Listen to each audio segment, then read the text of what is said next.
Ito ang oras ng panalangin. Panalangin para sa personal na pagbabago at pagbabalik loob sa Diyos. Ang mga petisyon na nilalaman ng panalangin ito ay hinango sa mga katuroan ng salita ng Diyos, ang Biblia. Ang salita ng Diyos mula sa mga awit 85, talatang 4 at 6 hanggang 9. Panumbalikin mo kami, O Diyos, ng aming kaligtasan. Ang pagkamuhi sa amin ay iyon ng wakasan. Ibangon mo kami, sana'y ibalik mo ang nawalang lakas, at kaming lingkod mo ay papurihan ka na taglay ang galak. Kaya ngayon, Yahweh, ipakita mo na ang pag-ibig mong wagas. Kami ay lingapin at sa kahirapan ay iyong iligtas. Aking naririnig mga pahayag na kay Yahweh nagmula.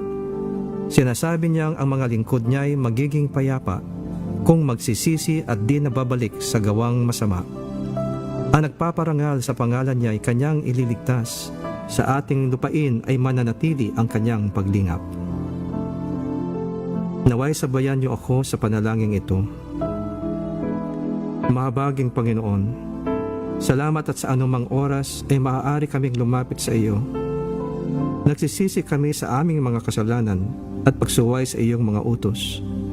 Patawarin mo kami sa aming pagmamataas sa sarili, sa aming kakulangan ng pagmamahal, paggalang o habag sa aming kapwa, sa aming mga maling gawi at pag-uugali, at sa aming masasamang mga pag-iisip, pananalita at gawa, sa aming galit at puot at kawalan ng pagpapatawad sa aming kapwa, at sa aming pagkalimot na magpasalamat sa iyong mga pagpapala sa araw-araw. Kami ay nagpapakumbaba at humihingi ng kapatawaran sa aming mga kasalanan, at tulad ng iyong pinag-utos, aming pinapatawad din ang mga nagkasala sa amin upang kami rin ay iyong patawarin. Kami nagpapatawad sa aming kapwa dahil din sa kami ay nagtitiwala na ikaw ang tagagawad sa amin ng tunay na katarungan sa iyong takdang panahon at paraan ayon sa iyong mga pangako. Pakalooban mo kami ng busilak na puso, O Diyos, at bigyan mo kami ng kalooban na matapat. Pagpalain mo kami na iyong karunungan at kalakasan sa araw-araw upang makapamuhay kami ng matuwid alinsunod sa iyong mga panuntunan. Hiniling namin sa iyo na iyong patatagin ang aming pananampalataya at kalooban upang mapagtagumpayan namin ang mga tukso sa araw-araw. Bigyan niyo kami ng karunungan upang maiwasan namin ang mga maling pag-iisip at masamang impluensya. Hinihingi namin na kami ay iyong muling itayo kung saan kami nabuwal. Bigyan mo kami ng kakumbabaan sa paghingi ng tawad at pagkikipagbalik loob sa mga taong aming nasaktan. Aming tinatanggap at pinananaligan ang iyong di nagbabagong pagmamahal sa amin upang ibigin din namin ang aming kapwa tulad ng pag-ibig mo sa amin. Turuan mo kami na laging maging mapagpatawad sa mga nakakasala sa amin tulad ng iyong pagpapatawad sa aming mga kasalanan, nang kami ay mamuhay ng may kapayapaan sa ilalim ng iyong masaganang pabor at biyaya, at nang sa gayoy matanggap namin ang mga pagpapalang inilaan mo para sa amin. Dalangin namin, Panginoong Hesus, na maghari ka sa aming mga buhay, pamilya, sa aming mga pag-iisip at pag-uugali, sa aming komunidad, pamunuan, simbahan at sa aming bayan. Isinusuko namin ang aming sarili sa iyo bilang aming Panginoon at Manliligtas. Hinihiling namin na iyong bantayan at pangalagaan kami sa araw-araw. Ang aming pamilya, tahanan, negosyo, trabaho at paaralan, at iyong ilayo kami sa lahat ng kasamaan at kapahamakan. Naway kami ay iyong patatagin na kami ay laging makasunod sa iyong kautusan at makalakad sa katuwiran at pag-ibig sa kapwa. Panginoon, kami ay nanunumbalik sa iyo. Naway akayan mo kami sa mga landas na matuwid, alang-alang sa iyong pangalan. Maraming salamat, Panginoon, sa iyong pagtugon sa aming mga dalangin na ito, sa pangalan ni Jesus. Amen.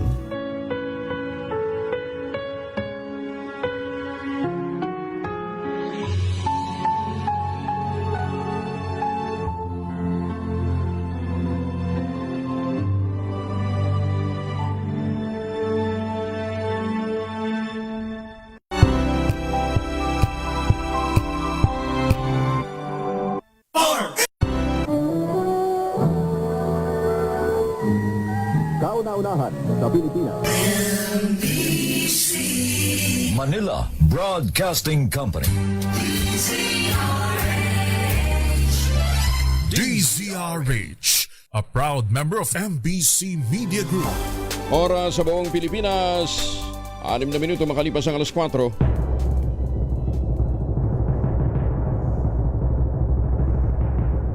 And the Golden Dove for Best Science and Technology Journalist goes to Angelo Palmones, DCRH. Ito na ang 28th KBP Golden Dove Awardee, Best Science and Technology Journalist, si Angelo Palmones sa Magandang Umaga, Pilipinas.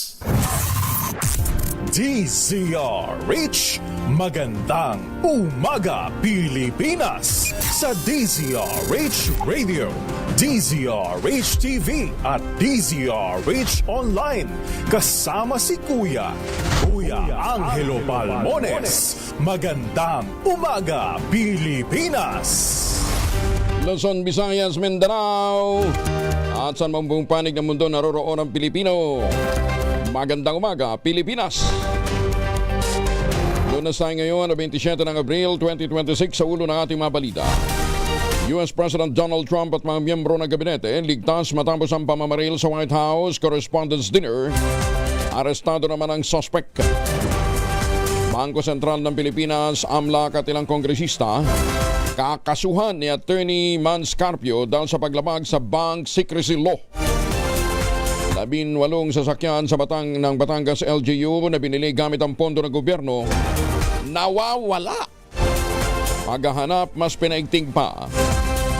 South Korea nangunguna sa may pinakamataas na IQ sa buong mundo. Pasay City binalot ng usok ng amoy ng plastic kagabi. Iloilo at Eastern Samar nakapagtala ng Danger Heat Index. 45 degrees Celsius ang naitala kahapon. Kasama natin ang buong radyo natin FM nationwide, ang ating mga action radio station sa Luzon, Visayas at Mindanao. 91.7 BNFM Radio sa Cebu at 94.3 FM sa Jensan. Bagong balita, bagong impormasyon. Kasama si Kuya Angelo Palmones. Magandang umaga, Pilipinas!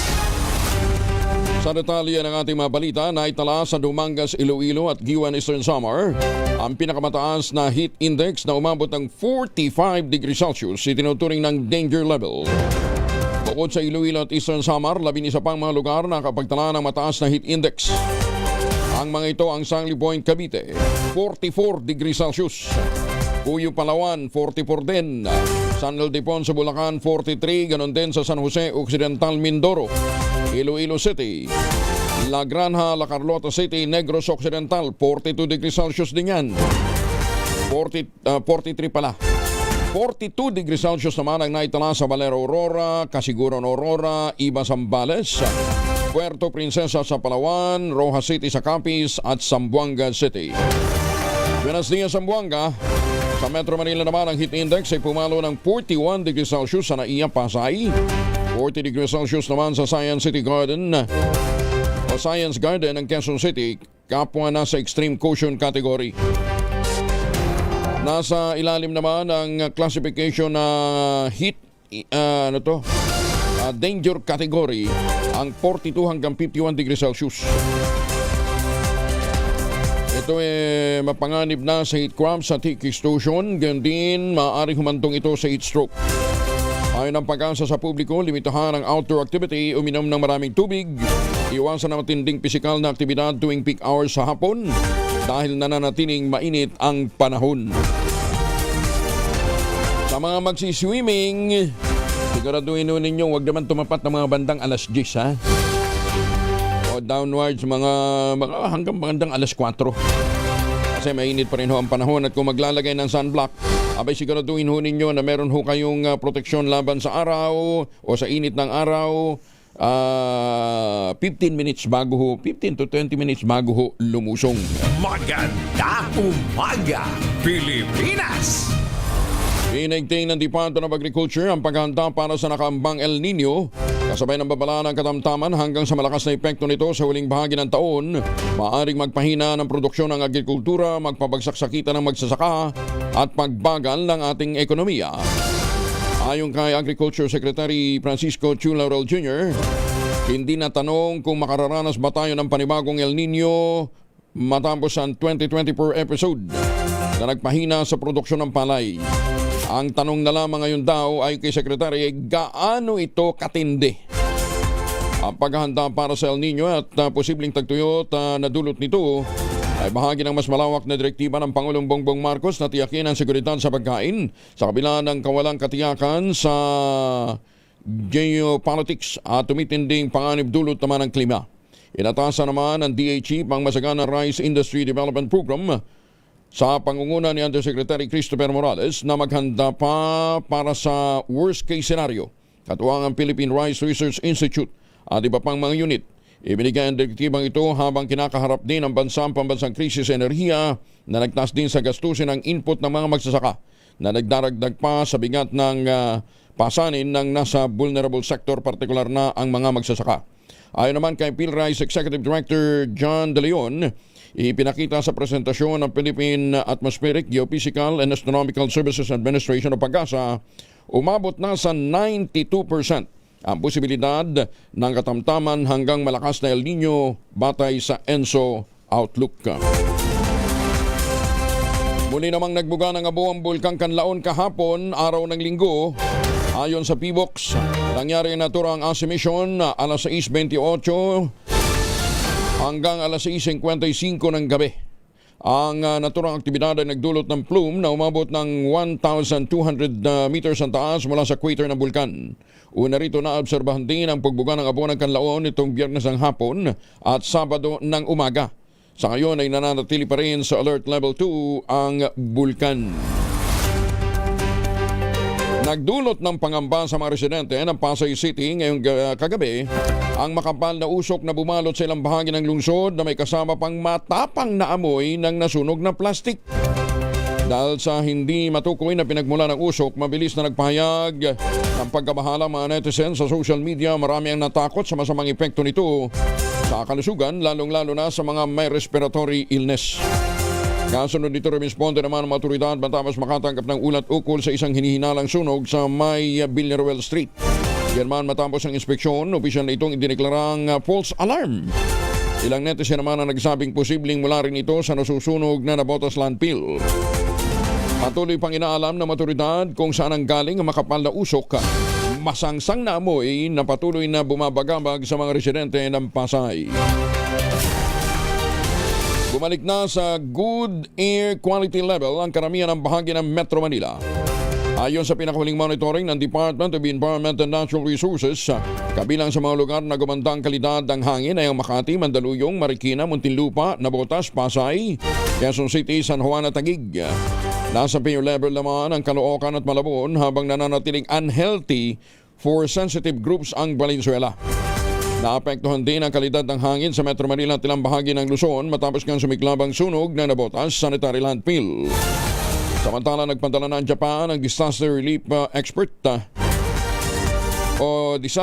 Expert Team upang tumulong sa assessment ng sunog, magbigay ng technical na payo sa firefighting operations, air pollution monitoring at waste management. Binubuo ang grupo ng 7 eksperto mula sa Embassy of Japan, Fire and Disaster Management Agency, National Institute for Environmental Studies at Japan International Cooperation Agency. Sinimula na ng Commission on Human Rights ang isang independent investigation kaugnay ng engkwentro sa barangay Salamanca, Toboso, Negros Occidental na nagresulta ng pagkamatay ng 19 na individual. Bahagi ang investigasyon ng pakikipag-ugnayan ng CHR Negros Island Region sa mga pamilya ng biktima, lokal na otoridad at mga civil society organization sa pagkuha ng labi ng mga napatay sa Toboso at Escalante. Kabilang sa iimbestigahan ang pagkakaroon ng magkakasalungat na ulat ng Armed Forces of the Philippines at iba pang mga organisasyon hinggil sa katayuan ng mga biktima. Ayon sa CHR, kailangan ng masusing verifikasyon sa mga claim na ito alinsunod sa international humanitarian law. Hinimok din ng CHR ang lahat ng panig na makipagtulungan sa investigasyon at pangalagaan ang mga ebidensya. Magandang umaga, Pilipinas! Sana naman pagka may mga atrocities din ginagawa ang mga makakaliwa, mabilis din kumilos ang Commission on Human Rights, di ba? Oo. Mga nagsasabing biktima daw ito ng mga ano daw to, mga observe lang daw. Ba't nga may mga baril, may mga bandolier, sasabihin naman nila, planted. Di ba? Dalawa doon sa mga napatay, yung mga American nationals eh. Yung isa miyembro ng Akbayan USA, yung isa miyembro ng Bayan USA. Alam na natin matagal ng front yung bayan ng ng mga leftist organization. Magandang umaga, Pilipinas! 17 minuto na makalipas sa alas 4 ng umaga, ay muli ang ating pong panawagan sa mga photography enthusiasts. Bukas na po ang pagtanggap ng mga entries para sa 2026 PAGCOR Photography Contest. Ang tema po ngayong taon, Kids at Play. Layo nitong ipakita ang mga simpleng tagpo na sumasalamin sa pagiging masayahin ng mga bata at mga asal na natutunan nila sa paglalaro. Kaya maikli pasensya ng mga bata ngayon dahil doon sa di ba? Yung tawag dito. Mga video game, online game. Hindi ka mukha dati. Pagka nagpatintero ka, di ba? Haba ng pasensya mo kung kailan ka magiging taga-bato. Hindi ka taya. Bukas ang patimpalak sa lahat ng mga Pinoy photographers, amateur at mga professionals, age 16 pataas. Ayon kay PAGCOR Chairman at CEO Aldenco, hangad ng paligsahan na mapanatiling tagpong nagpapakita kung paano nakatutulong ang laro at libangan sa paghubog ng karakter at pangarap ng mga paslit. Ayon kay Chairman Tenco, sa paglalaro nagsisimula ang pangarap, sa paglalaro ni nahuhubog ang kinabukasan.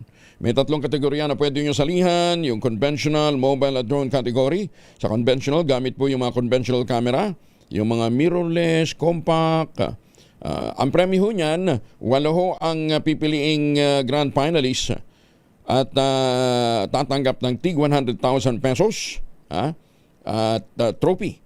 Doon naman sa mobile at drone category, tigwa 8 din ang pipiliing mananalo dyan. Pagkatapos tatanggap ng tig 50,000 pesos plus category. Siyempre may mga consolation prizes, pero doon tayo sa doon tayo sa 100, di ba? Ba't tayo mag-aay doon sa consolation? Ayan. Ang mga entries ay dapat na matanggap bago mag-June 30, 2026. Ipadala po ninyo sa www.pagcor.ph/photocon 2026. Magandang umaga, Pilipinas! Kasama na natin si Joy John Balarete ako live mula po sa Washington. Joy John, good morning. Ay, teka. Joy John, good morning. Magandang umaga, Kuya Angel. Lumalabas na politika ang pangunahing motibo ng 31 taong gulang na suspect na si Cole Allen ng Torrance, California dito sa Estados Unidos na nagtangkang mamaril sa White House Correspondents Association's dinner nitong kagabi lamang, kung saan nakaligtas si Pangulong Donald Trump matapos magkagulo sa nasabing event. Ito ang inisyal na report ng mga otoridad. At ayon pa sa mga investigador, Kuya Angel, nagpadala ang suspect na si Cole Thomas Allen ng mga writings o mensahe sa kanyang pamilya ilang minuto bago ang pag-atake. Dito tinawag niya ang kanyang sarili bilang isang friendly federal assassin at naglabas ng galit laban sa mga opisyalis ng administrasyong Trump, lalo na ang mga operasyon laban sa drug smuggling. Nakitaan din siya ng mga anti-Trump social media post. Naniniwala ang mga otoridad, kabilang si Acting Attorney General Todd Blanche, na nag-iisa lamang na kumilos si Allen at ang target niya ay mga opisyalis ng administrasyon na nasa event. Bumiyahe siya sakay ng tren mula sa California hanggang dito sa Washington DC at nag-check-in sa Washington Hilton Hotel ilang araw bago ang nasabing insidente. Tinangka siyang pumasok sa ballroom ng armado, ngunit agad siyang nahuli o tinakiled ng mga security na nagresulta sa pagpaputok ng mga baril. Si Allen ay nilarawan bilang isang highly educated na tao, Kuya Angel. Mayroon siyang master's degree sa computer science mula sa California State University at bachelor's degree sa mechanical engineering mula sa Caltech. Lumalabas din sa campaign finance record na nag-donate siya ng $25 para sa kampanya ni Kamala Harris noong 2024. Ang kapatid na lalaki ni Allen ang mismong tumawag sa pulisya sa Connecticut ilang oras matapos ang pamaril upang ibigay ang impormasyon tungkol sa natanggap nilang mensahe. Samantala, kinumpirma naman ng kanyang kapatid nitong babae na legal na bumili ang suspect na si Allen ng 38 kalibre pistola at shotgun noong mga nakaraang taon at palihim itong tinago sa bahay ng kanilang mga magulang sa California. Nilarawan din niya na ang kapatid niya ay madalas magbitaw ng mga tinatawag na radical statement. Kasalukuyang nasa kustudiya ng mga federal authorities si Allen at nakatakdang sampahan ng mga kasong kriminal ngayong darating na Lunes, Eastern Time dito sa Estados Unidos. Kuya Angel. Pero okay naman siya. Hindi naman siya nasinaktan. Hindi naman siya sinaktan, Kuya Angel. Ano yun? Sa Pilipinas, sinasaktan ng mga suspect. Nung ma-corner siya, sumurrender naman kaagad din. Tama ka, Kuya Angel. Pero ang bilis ng responde ng mga ng mga federal agents, ha? Galing. Oo. Handang-handa talaga. Nakapaligid kasi ang mga Secret Service agents at ilang mga National Guards at DC Police sa hotel. At alam ba ninyo na dyan din po sa Washington Hilton Hotel sa Washington DC, si Ronald Reagan, dating Pangulong Ronald Reagan, ay nabaril noong March 13, 1981 sa labas, 70 days bago sa kanyang pagtatapos ng presidency, nabaril si Ronald Reagan ni John Hinckley Jr. sa labas ng hotel na ito. Pero hindi ho nasaktan lang ho, nabaril niya, na tinamaan at wounded si dating Pangulong Ronald Reagan. Kaya dapat pala yung tatay. Yung asan pala yung lugar na yan, marami palang loko talaga dyan. Actually, ang hotel na yan, Kuya Angel, ay napaka-secured. At mahigpit talaga ang seguridad dyan. Hindi lang malaman ngayon ng mga otoridad kung may katulong itong suspect na si Allen para maipasok niya ang kanyang mga baril. Okay. Magkano ang krudo ngayon? Jun? Ayun lang. Ang krudo ngayon ay naglalaro sa $90 to $93 kada per barrel. Pero ang aming ngayon dito ay sa national average ay $4.04 sa lahat po yan dito sa Amerika. Per gallon yan. Per gallon, oo. Per gallon, per gallon. Ayan, at least bumababa na, hindi nagbago past few days. Ayan. Sana nga ho, mag-reflect ng rollback din dito sa Pilipinas. John, maraming salamat. Ingat dyan. Balik sa iyo, Kuya Angel. Si John Berarete Arcon live mula po sa Washington, D.C. Maganda umaga, Pilipinas! Magandang umaga sa mga Pilipino dyan po sa Alberta, Canada. Ay, magandang umaga po sa mga taga-Katmon, Malabon City. Alam nyo, may imported na tayo sa Katmon, ha? Mameban lang, good morning. At sa mga suki natin dyan sa New Jersey, si JR, si Jose Ramon Nulod, good morning. At magandang umaga din po sa mga suki natin dyan po sa San Diego, California, ha? Mameban lang, salamat muli, ha? Pansamantalang isinara ng Department of Public Works and Highways ang bahagi ng EDSA Ortigas Interchange kahapon. Ito upang matiyak ang kaligtasan ng mga motorista habang tinatapos ng DPWH ang ilang mga proyekto sa lugar. Ayon kay Public Works Secretary Vince Dizon, kabilang sa mga proyektong inaapura, matapos ang clearing at cleaning ng mga naapektuhang o apektadong lugar, reinstallation na ng damaged road safety devices at load testing ang kanilang ginawa. Nakatakda namang muling buksan ang interchange sa mga light vehicles ngayong araw. Light vehicles lang muna, ha? Ito'y upang matiyak ang maayos na daloy ng trapiko. Magpapatupad din ang MMDA ng mga kinakailangang traffic management habang isinasagawa ang repair at assessment activities. Kung nyo po natatandaan, itong nakalipas na ilang araw, nagkaroon po ng sunog. May nasunog na bus dito po sa may ilalim ng EDSA Ortigas Interchange. Inilala ni Bulacan 6th District Representative Salvador Cador Pleito ang mahalagang papel ng Smiles Club kasabay ng 90th anniversary nito. Sa kanyang mensahe, pinuri ni Kong Ador ang Smiles Club na niya ay nagsisilbing simbolo ng pag-asa, serbisyo at inspirasyon ng buong Norsagaray sa nakalipas na 9 na dekada. Binigyang pagkilala ni Kong Ador ang mahalagang ambag ng naturang samahan, partikular na ng kanilang Scholarship Foundation Program na niya'y hindi lamang nagbubukas ng oportunidad kundi humuhubog din sa kinabukasan ng kabataan. Kasabay nito binati ni Kong Ador ang mga dumalong awardee na pumasa sa professional licensure at bar examinations at nagbigay ng karangalan sa bayan ng Norsagaray. Ang Smiles Club, isang organisasyon na kilalang nagtataguyod ng edukasyon, nagbibigay ng parangal sa mga individual na nagtatagumpay sa kanilang profesyon at matagal ng haligi ng pagkakaisa at pangunlad sa bayan ng Norsagaray. Asa na? Wala pala. Kala ko may voice clip eh.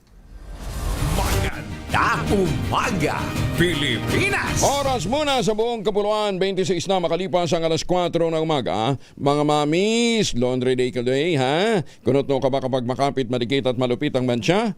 All you need is pride. Ba't mapahirapan ang self-con sa pride? Easy at worry-free naman ang laundry. Sa Triple Stain Away formula, tanggal ang matitindi mancha based on test sa chocolate, mud, and Semperman cotton. Gawa po ito ng ACS. Teka ba na, pasalamatan ko nga pala yung Gandingan Awards ng UPLB dito ho sa kanilang binigay na pagkilala bilang news anchor. Sa 20th Gandingan Awards ng UPLB. Salamat po at congratulations din kay Boss Cesar Chavez sa parangal bilang best personality.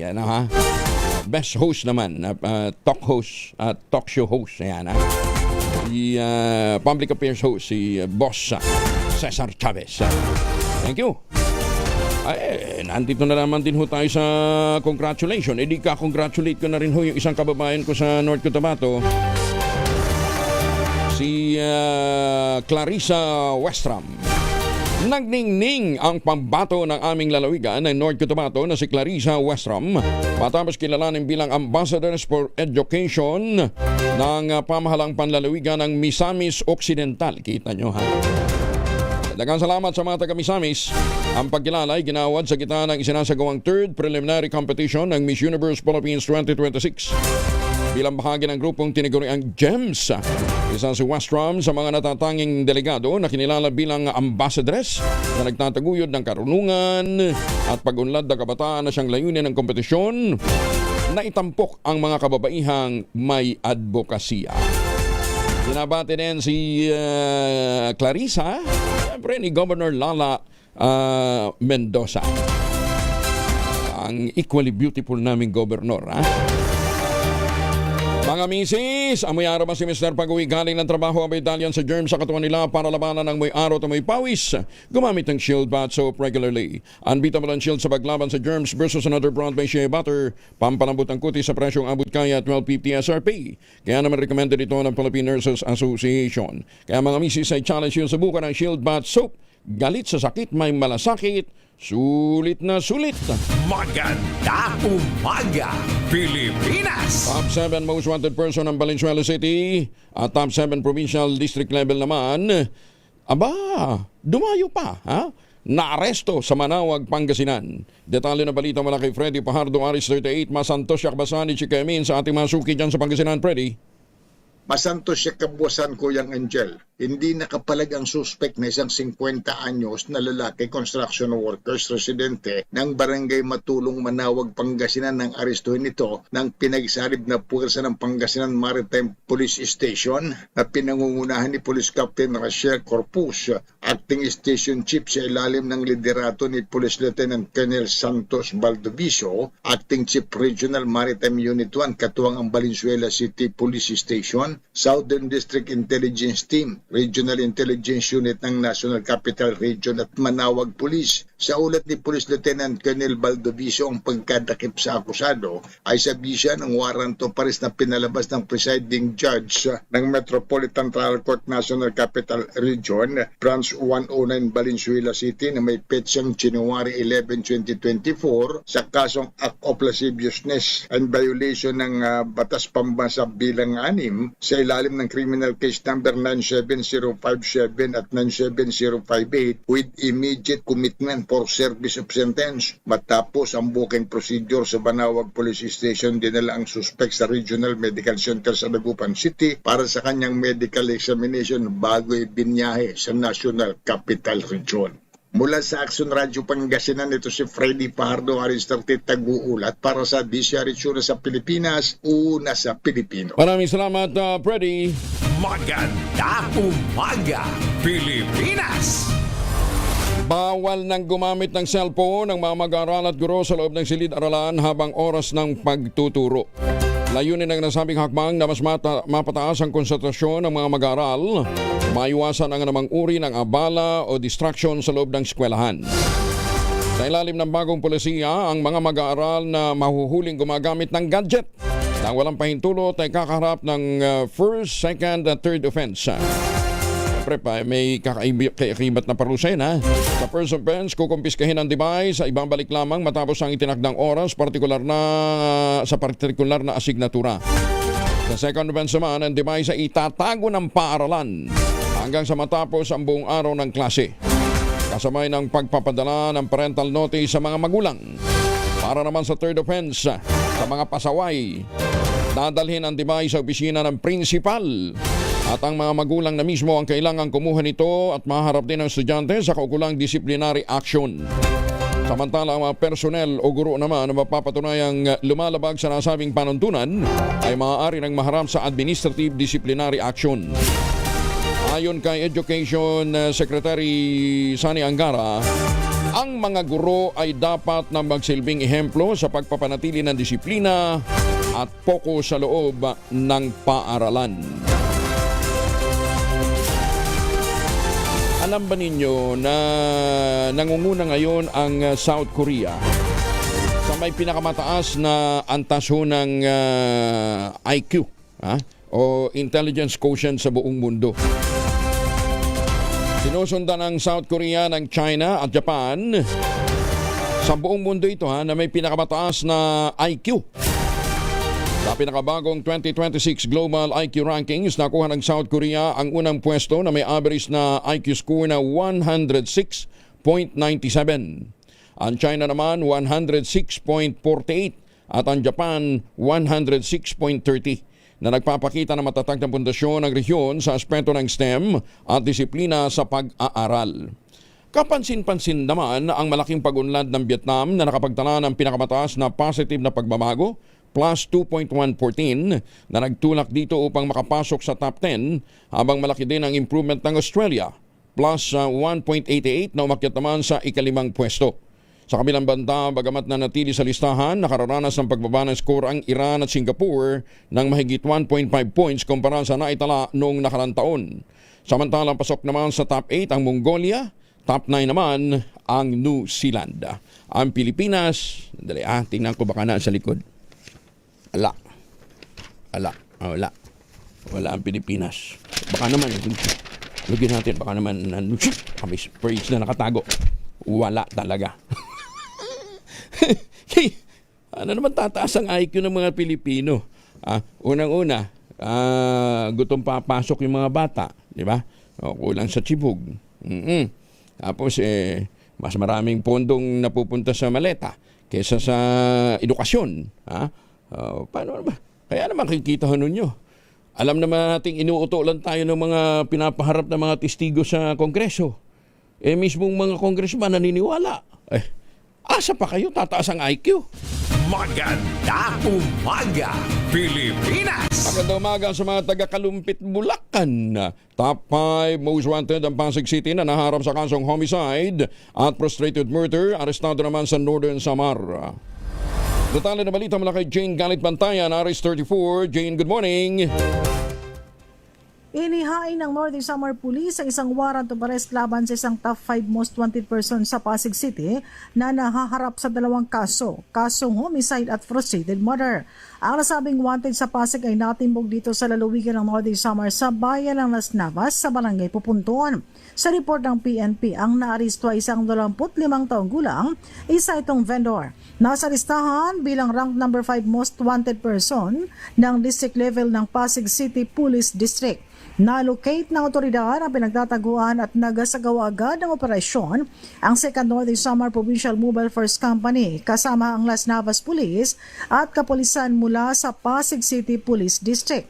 Ang inihain na warrant of arrest ay mula sa Regional Trial Court National Capital Judicial Region, Branch 268, Pasig City. Samantala, inilagak naman ang halagang 120,000 pesos na piyansa sa kasong homicide at sa kasong forcible murder, inilagak ang piyansa na nagkakalaga ng 200,000 pesos para sa pansamantalang kalayaan na nasabing akusado. Kasunod ng pagkakaristo ay dinala ito sa Las Navas Police para sa tamang dokumentasyon na katakda itong iharap sa hukuman ng Pasig City. Mula sa Aksyon Radyo Katarman, RH34, Jane Galit Bantaya ng DZRH, una sa Pilipinas, una sa Pilipino. Dagan salamat, Jane. 26 makalipas ang alas 4, aktibong nakikisa ang Bureau of Customs sa ilalim ng pamumuno ni Commissioner Ariel Nepomuceno sa ginanap na ADB BOC Invited Business Support Seminar. Inorganisa ito ng Korea Trade Investment Promotion Agency o KOTRA. Layunin ng nasabing seminar na palakasin ang ugnayan ng mga ahensya sa Korean investors at ipakita ang mahakbang na ginagawa ng Pilipinas upang mas madaling dumaloy ang komersyo sa bansa.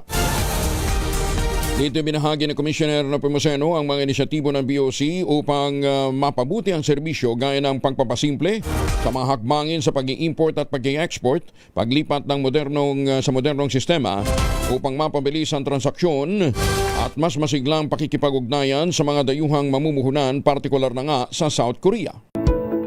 By pursuing the 3 programs that I mentioned, we are confident that we will be able to help businesses. And now, in line of business, we want to maintain that very strong alliance between Korea and the Philippines.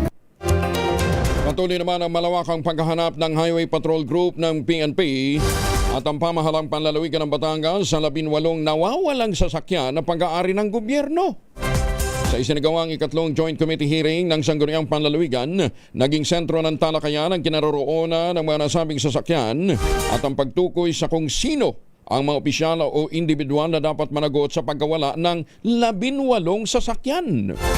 Sa pagdinig, binigyan diin ang Sangguniang Panlalawigan na ang mga sasakyang ito ay binili gamit ang pondo ng bayan, kaya marapat lamang na magamit ito sa mga serbisyong pampubliko at hindi mauwi sa kamay ng mga pribadong individual. Sa kasalukuyan, nananatiling bukas ang imbestigasyon habang hinihintay ang karagdagang testimonya mula sa mga kaugnay na tanggapan ng Kapitolyo. Bagaling ano ha? 18 ha? Nag-disappear, parang multo. Magandang umaga, Pilipinas! Nag-level up ang scam sa Cambodia para mula sa talamak na pig butchering scams o online relationship and investment fraud, lumipat na ang mga scam hub sa mas mabilis at mas mapaminsalang paraan ng industrial scale malware na nambibiktima ng mga retiradong Pilipino. Nako, doon sa mga retired Pilipinos makinig ho kayo mabuti. Sa ilalim po ng bagong modus, isinasagawa ang high-speed digital heist kung saan direkta ng pinapasok ng ang mga bank account at personal na impormasyon ng mga biktima gamit ang isang online application. Isa sa naging biktima ng naturang modus ang retiradong 68 years old na si alias Albert na matapos mahirapang mag-login sa mobile app ng Social Security System, nakatanggap ng tawag mula sa isang lalaking nagpakilalang empleyado ng ahensya. Ayon sa suspect, kasalukuyang down o sumasailalim sa maintenance ang official website ang SSS at merong bagong app na inulunsad na kailangang i-download. Upang makuha ang tiwala ni Albert, ipinadala ng scammer sa pamamagitan ng Viber ang mga sensitibong impormasyon ni Albert, kabilang ang kanyang buong pangalan, social security number at home address. Dahil sa tumpak na datos, naniwala ang biktima na lehitimo ang kanyang kausap. Agad nagpadala ang scammer ng link para sa bagong app na naglalaman ng malware na idinisenyo upang simutin ang laman ng kanyang account sa isang iglap. Kawawa naman talaga ito ating mga mga senior citizen lalong-lalo yung hindi mga teki. Yan silang tinatarget nitong mga walang pusong mga anak ni mga alagad ni Taning na mga mapagsamantala. Yan ang dapat kunin na ni Lord. Magandang umaga, Pilipinas! Itinanggi ni NBI Director Melvin Matibag na may halong pamumulitika ang isinagawang raid sa isang KTV bar sa Pasig na iniuugnay sa mag-ina ni dating Congressman Mike Defensor. Ayon kay Matibag, lehitimo ang ginawa nilang raid at malinaw ring sangkot sa human trafficking ang operasyon ng naturang KTV bar. Iginit pa ng NBI Director, hindi na dapat pang idamay sa usapin ang umano'y pamumulitika ng mga tauhan ng NBI, lalo tungkulin lamang nilang hulihin at panagutin ang mga lumalabag sa batas. Nahaharap sa kasong human trafficking ang asawa at anak ni Mike Defensor na umano'y may-ari ng sinalakay na establishmento. At po sabihin na dinala ko ang pamilya mo dahil sa politika, ikaw ang naglagay sa pamilya mo dyan sa negosyong yan. Just to give you a background pati, nung aming tinitrace back ang history, ang pangalan pala nito ay Beneto Luna, yung KTV, at yung Taas Luna Hotel na nagsimula noong 2017. Napansin ko, nung kami pumasok doon, nakalagay pa nga rin yung mga tropilo na Beneto Luna. At may aquarium. So, all the elements of human trafficking. Magandang umaga, Pilipinas! Naglabas na rin ho ng statement yung asawa ni dating Congressman Mike Defensor. Itinatanggi niya na sa kanila yung naturang negosyo. Tony Gonzaga, tikom pa rin ang bibig tungkol sa manoy pagbubuntis ng kapatid na si Alex. Detalye na balita mula kay Gorgie Runa. Gorgie, good morning. Hindi pa rin sinasagot ni Alex Gonzaga ang pangungulit namin tungkol sa kalagayan niya ngayon kung buntis nga ba siya o hindi. Marami kasi ang nagdududa sa ipinost niya noong Easter Sunday na tila nagpapahiwatig na nagdadalang tao na ito, pero wala siyang sinasagot sa mga nagtatanong kung buntis nga ba siya.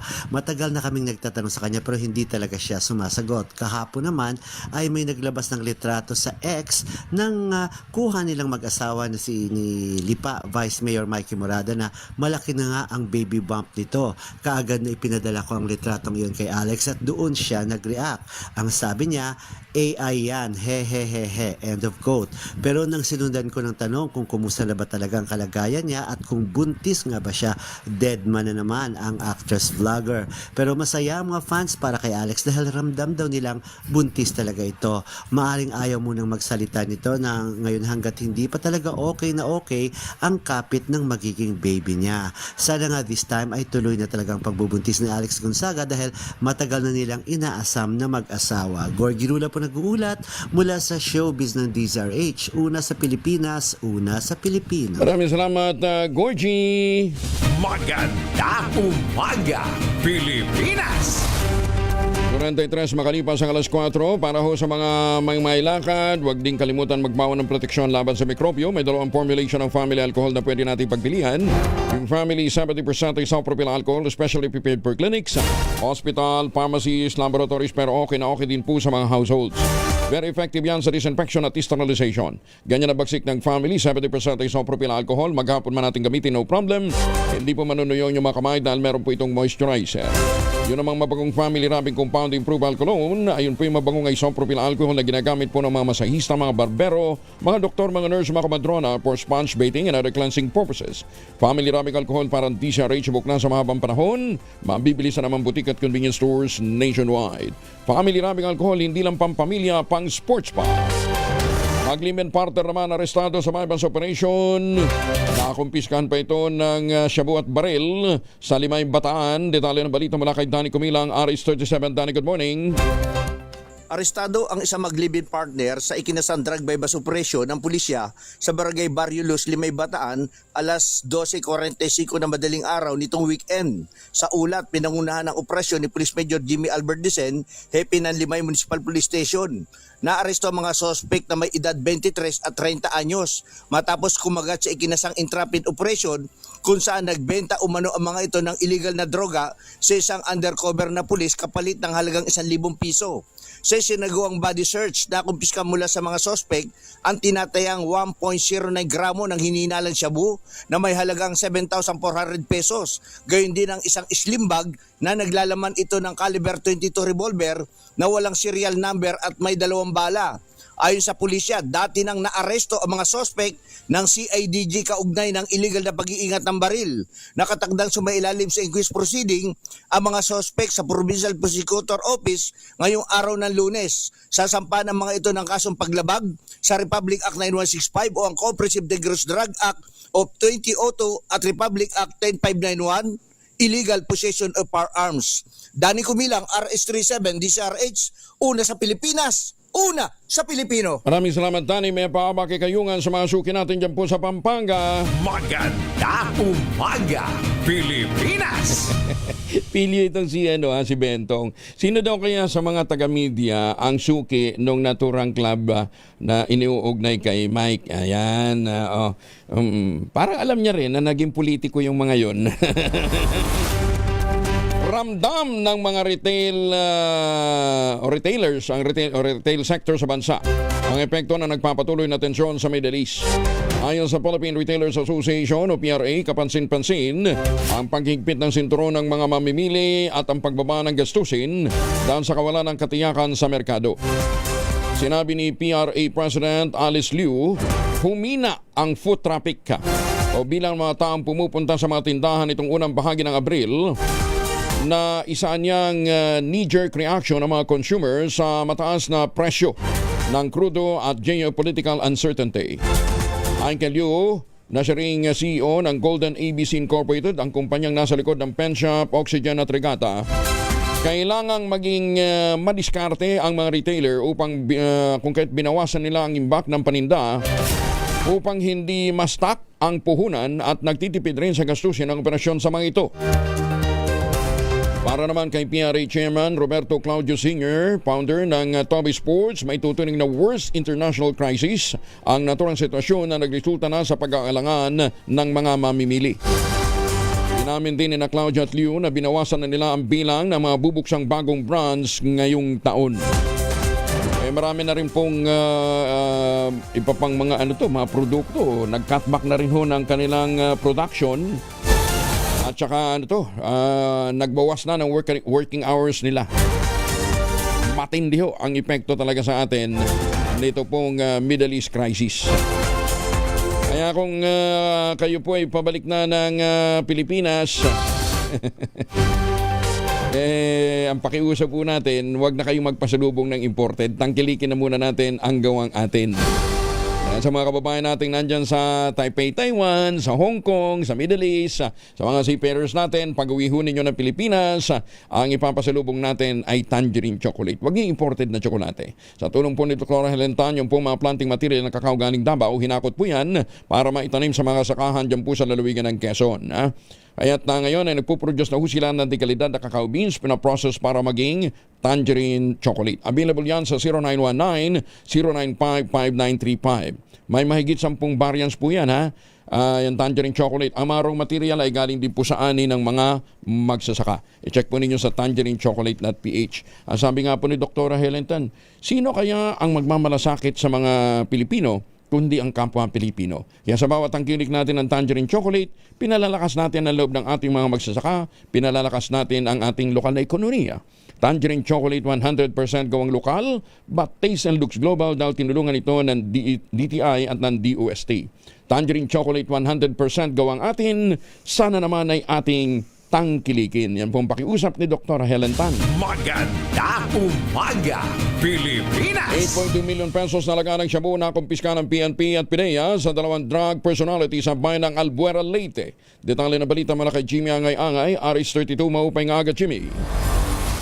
Arestado ng PNP at PIDEA ang dalawang drug personality sa ikinasang buy-bust operation sa barangay Damulaan, Albuera, Leyte. Kinilala ng PNP ang mga suspects alias Chris, isang high-value individual, at alias Pututa na ituturing namang street-level individual. Sa ulat ng Police Regional Office 8, umabot sa mahigit 8.2 milyong pisong halaga ng shabu na kumpiska kabilang ng higit 1 kilo ng illegal na droga Na-recover din sa mga sospek ang isang kalibre 45 na baril na may magazine at 7 bala bukod pa sa buy-bust money. Ayon kay Police Regional Office 8 Regional Director Brigadier General Jason L. Capoy, patunay ito na pinagting na kampanya ng pulisya laban sa illegal na droga at kriminalidad sa Reyon 8. Sa kasalukuyan nasa kustodiya ng pulisya mga sospek habang inihanda na ang kaso laban sa pagbenta at posisyon ng illegal na droga at illegal possession of firearms. Mula dito sa DYVL Action Radio Tacloban, ito si R32 Jimmy Angay-Angay para sa DZRH. Una sa Pilipinas, una sa Pilipino. Daghang salamat, Jimmy Angay-Angay. Binibilisan naman ng Pilipinas ang pagsusulong ng mas malakas na papel sa pandaigdigang kalakalan. Matapos ang 14th World Trade Organization Ministerial Conference kung saan tinukoy ni Agriculture Secretary Francisco Chularal Jr. ang mga konkretong pakinabang kabilang ang hindi malutas na lamat sa negosasyon. Ginanap na post-ministerial workshop, binigyan din ni Secretary Laurel ang patuloy na importansya ng WTO sa kabila ng geopolitical tension at kawalan ng kasiguruhan sa takbo ng ekonomiya. Namumukod tangi ang progreso sa subsidiya sa pangisdaan. Isa sa mga kapansin-pansing tagumpay para sa atin ay ang paghatid ng dokumento sa subsidiya sa pangingisda. Ito ay resulta ayon kay Secretary Laurel hindi lamang ng likas kayang pagtataguyod ng mga layunin kundi patunay ng multilateral negotiations na makapaghahatid ito ng makabuluhang resulta kapag nagkaroon ng matibay na pananindigan at epektibong liderato. Tinilakay din sa komperensya ang mga panuntunan sa pangingisda, ipinatupad ng Fisheries Subsidies Agreement, isinulong ang mga hakbang na pakikinabangan ng maliliit na ekonomiya. Isusulong din ang tulong sa pagpapaunlad ng bansa na may kakayahang umangkop sa ilalim ng sanitary at technical trade rules. Maganda umaga, Pilipinas! Panday patay sa pamamaril dyan sa Tagum City. Detalye na balita mula kay Jun Soter mula sa Action Radio Davao. May buntag mo, Jun. Mayong buntag usab, Kuyang Angel. Patay ang isang panday matapos pagbabaril ng hindi pa nakikilalang salarin sa barangay San Isidro, Tagum City, Davao del Norte. Sabado ng hapon, Abril 25, 2026. Kinilala ang biktima sa alias na Tagalog, residente ng Purok, Bantakan sa nasabing barangay. Batay sa paunang investigasyon, sakay ng motorsiklo ang biktima ng lapitan at pagbabaril ng armadong suspek na nakamotorsiklo rin. Sinubukan pang tumakas ng biktima, ngunit hinabol ito ng mga salarin at muling pinaputukan. Nagtamo ng maraming tama ng bala sa iba't ibang bahagi ng katawan ng biktima na ganitong ikinamatay. Patuloy ang investigasyon ng kapulisan upang matukoy ang pagkakinanlan ng mga suspek at ang motibo sa krimen. Ito si June Suter para sa DZRH. Una sa Pilipinas, una sa Pilipino. Daghang salamat, June Suter. PRO9, pinaninindigang legitimate ang inilunsad na law enforcement operation sa barangay Sinunok, Zamboanga City. Ang warrant ay hindi umano sa household kung saan may fatalities. Detalye na balita mula kay Jun Di Makota, Aris 19. Assalamualaikum, Brother Jun. Alaikum assalam, Brother Angel. Naglabas ng panibagong clarification statement ang Police Regional Office 9 kaugnay sa naganap na law enforcement operations sa Alas-As Drive, Barangay Sinunok, Zamboanga City nitong madaling araw ng April 23, 2026. Batay sa pahayag mula kay Pro9 Public Information Officer Police Major Shelami Tubo Chang, ang target ng nasabing operation ay hindi umano nakalocate sa pamamahay kung saan nangyari ang insidente kung saan may mga fatalities. Batay sa analysis ng ilang kaanak, maaring may failure of intelligence umano sa naturang law enforcement operations at maling bahay ang napasok na nag-iwan ng 3 patay at 3 sugatan sa pamilya Alfad. Hinaing ng community na mabigyang hustisya ang sinapit na may inosenteng sibilyan, kaakibat ng katanungang bakit pati ang isang 12-year-old ay kailangan pang patayin. Batay sa pinakahuling press release ng Pro9, sa pamamagitan ng binuong Special Investigation Task Group Alfad, sinisikap umano nilang madetermina ang buong pangyayari sa layuning makapag-establish ng full accountability sa insidente at may mapanagot. Kinuna na rin ng CIDG ng kanilang sworn statement ang lahat ng involved personnel, habang ang Regional Forensic Unit 9 is nailalim na rin sa paraffin and ballistic examinations ang lahat ng involved sa operation. Samantala, Samantala, si Zamboanga City Chief of Staff and Executive Secretary Celso Lobrigat naman ay hinihiling sa PNP at military ang complete and verified account ng insidente para sa kanilang sariling assessment. Habang nagpapatuloy ang malalimang investigasyon ng task group, umani naman ang simpatiya at awa mula sa publiko ang sinapit ng mga biktima at sa pamilya. Nakamasid at nakaabang ang pamilya, barangay officials at ang community sa magiging resulta ng investigasyon. Mula sa Central Mindanao, RH19, June Di Makutak, DZRH, una sa Pilipinas, una sa Pilipino. Sukran, June. Maraming salamat. Maganda umaga, Pilipinas! Baka makalimutan ko na naman. Happy birthday! Happy birthday sa aking brother-in-law na si Joel Rivas dyan sa LA, ha? Kuya We, happy birthday! Actually, belated happy birthday. And dyan po sa LA, ha? Ay, magandang umaga din sa kapatid kong nandyan naman sa New York City, USA. Si Rowena, si Joanne at saka si Patricia naman nandyan ho naman sa Canada. Ayan, ha? Happy viewing. Magandang umaga din po sa mga taga Lloyd, Mr. Canada at sa mga suki natin dyan sa New York, Cubao. Congratulations din sa mga pumasa sa board examination for pharmacy. 1,085 po ang pumasa out of 1,895. 57.20% ang passing rate. At ang top notcher ay si Royce Arjan Jaba Pantilian ng University of San Agustin, nakapagtala ng 94.65%. Galing, ha? Congratulations. Eto naman, quiz tayo. Anong kaibahan daw po ng karat na K at saka yung karat na C? Ayan, ha? Ito na rin. Ang karat na K, pagsukat po kung gaano karami ang lamang ginto ng isang alahas. Yan. Kaya, di ba, 14K. Pag sinabing 24K, 100% gold yun. Ayan. Ang karat naman, para sa mga gemstones, di ba, diamond, yan po sukat ng timbang. Kung gaano kalaki, kung gaano kabigat ang inyong gemstone. Yan. Kaya C naman siya. Ayan. So magkaiba yung karat, spelling ng karat sa gold at saka sa gemstone. Pero ito, sigurado ako pera.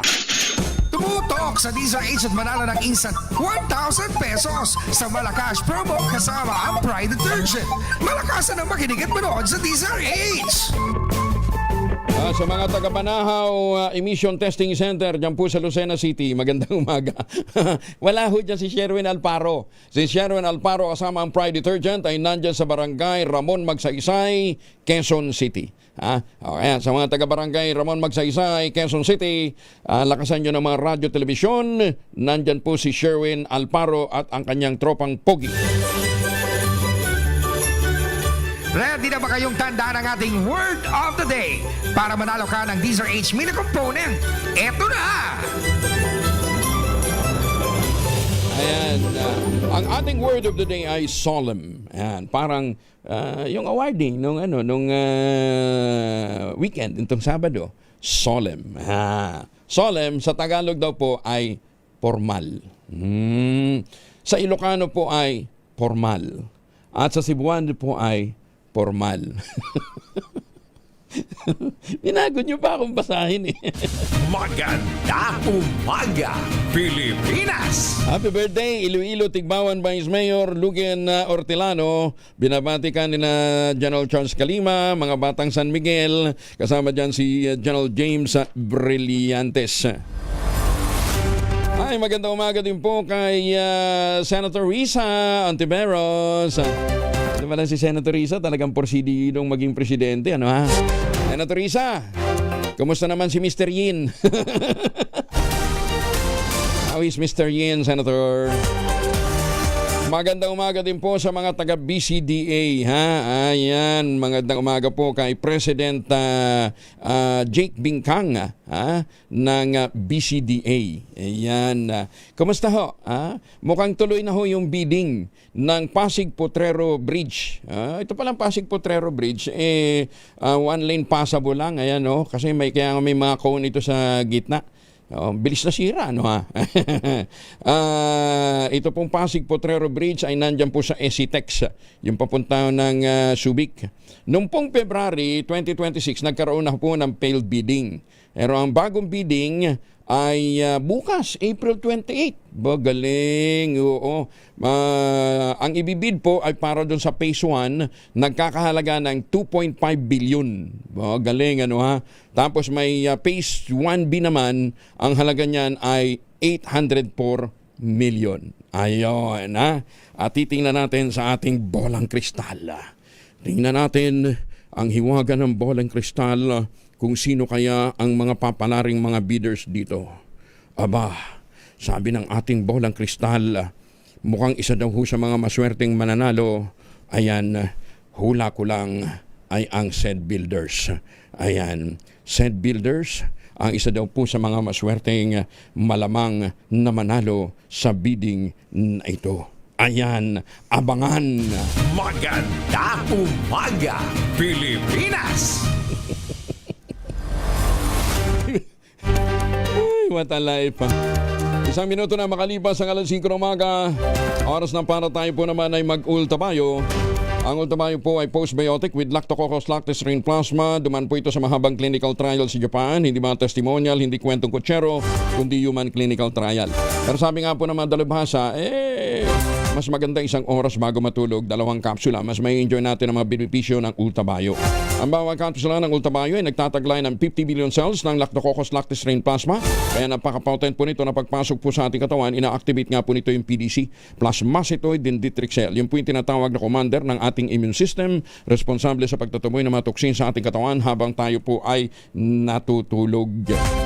Ilan lamang yan sa mga benepisyo ng ultabayo. Kung may mga concerns pa ho kayo, mag-text po kayo sa 0931-033-2871. Ang ultabayo po ay rehistrado sa Food and Drug Administration, halal certified. Available po ito sa Mercury Drug Stores, HB1 Plus Pharmacy, Curamed at Amesco Drug. At ito magandang balita, kapag bumili ka ng isang box ng Ultabayo Postbiotic, yung 30 capsules sa alimang Mercury Drug Store sa buong bansa, makakakuha ka ng free 100 pesos Mercury Drug Gift Certificate. From runs until July 31, 2026 only per DOH FDA CFR permit number 0981 series of 2025. Mahalagang paalala, ang Ultabayo ay hindi gamot at hindi dapat gamiting panggamot sa anumang uri ng sakit. Magandang umaga, Pilipinas! 3 minuto na makalipas ang alas 5 ng umaga.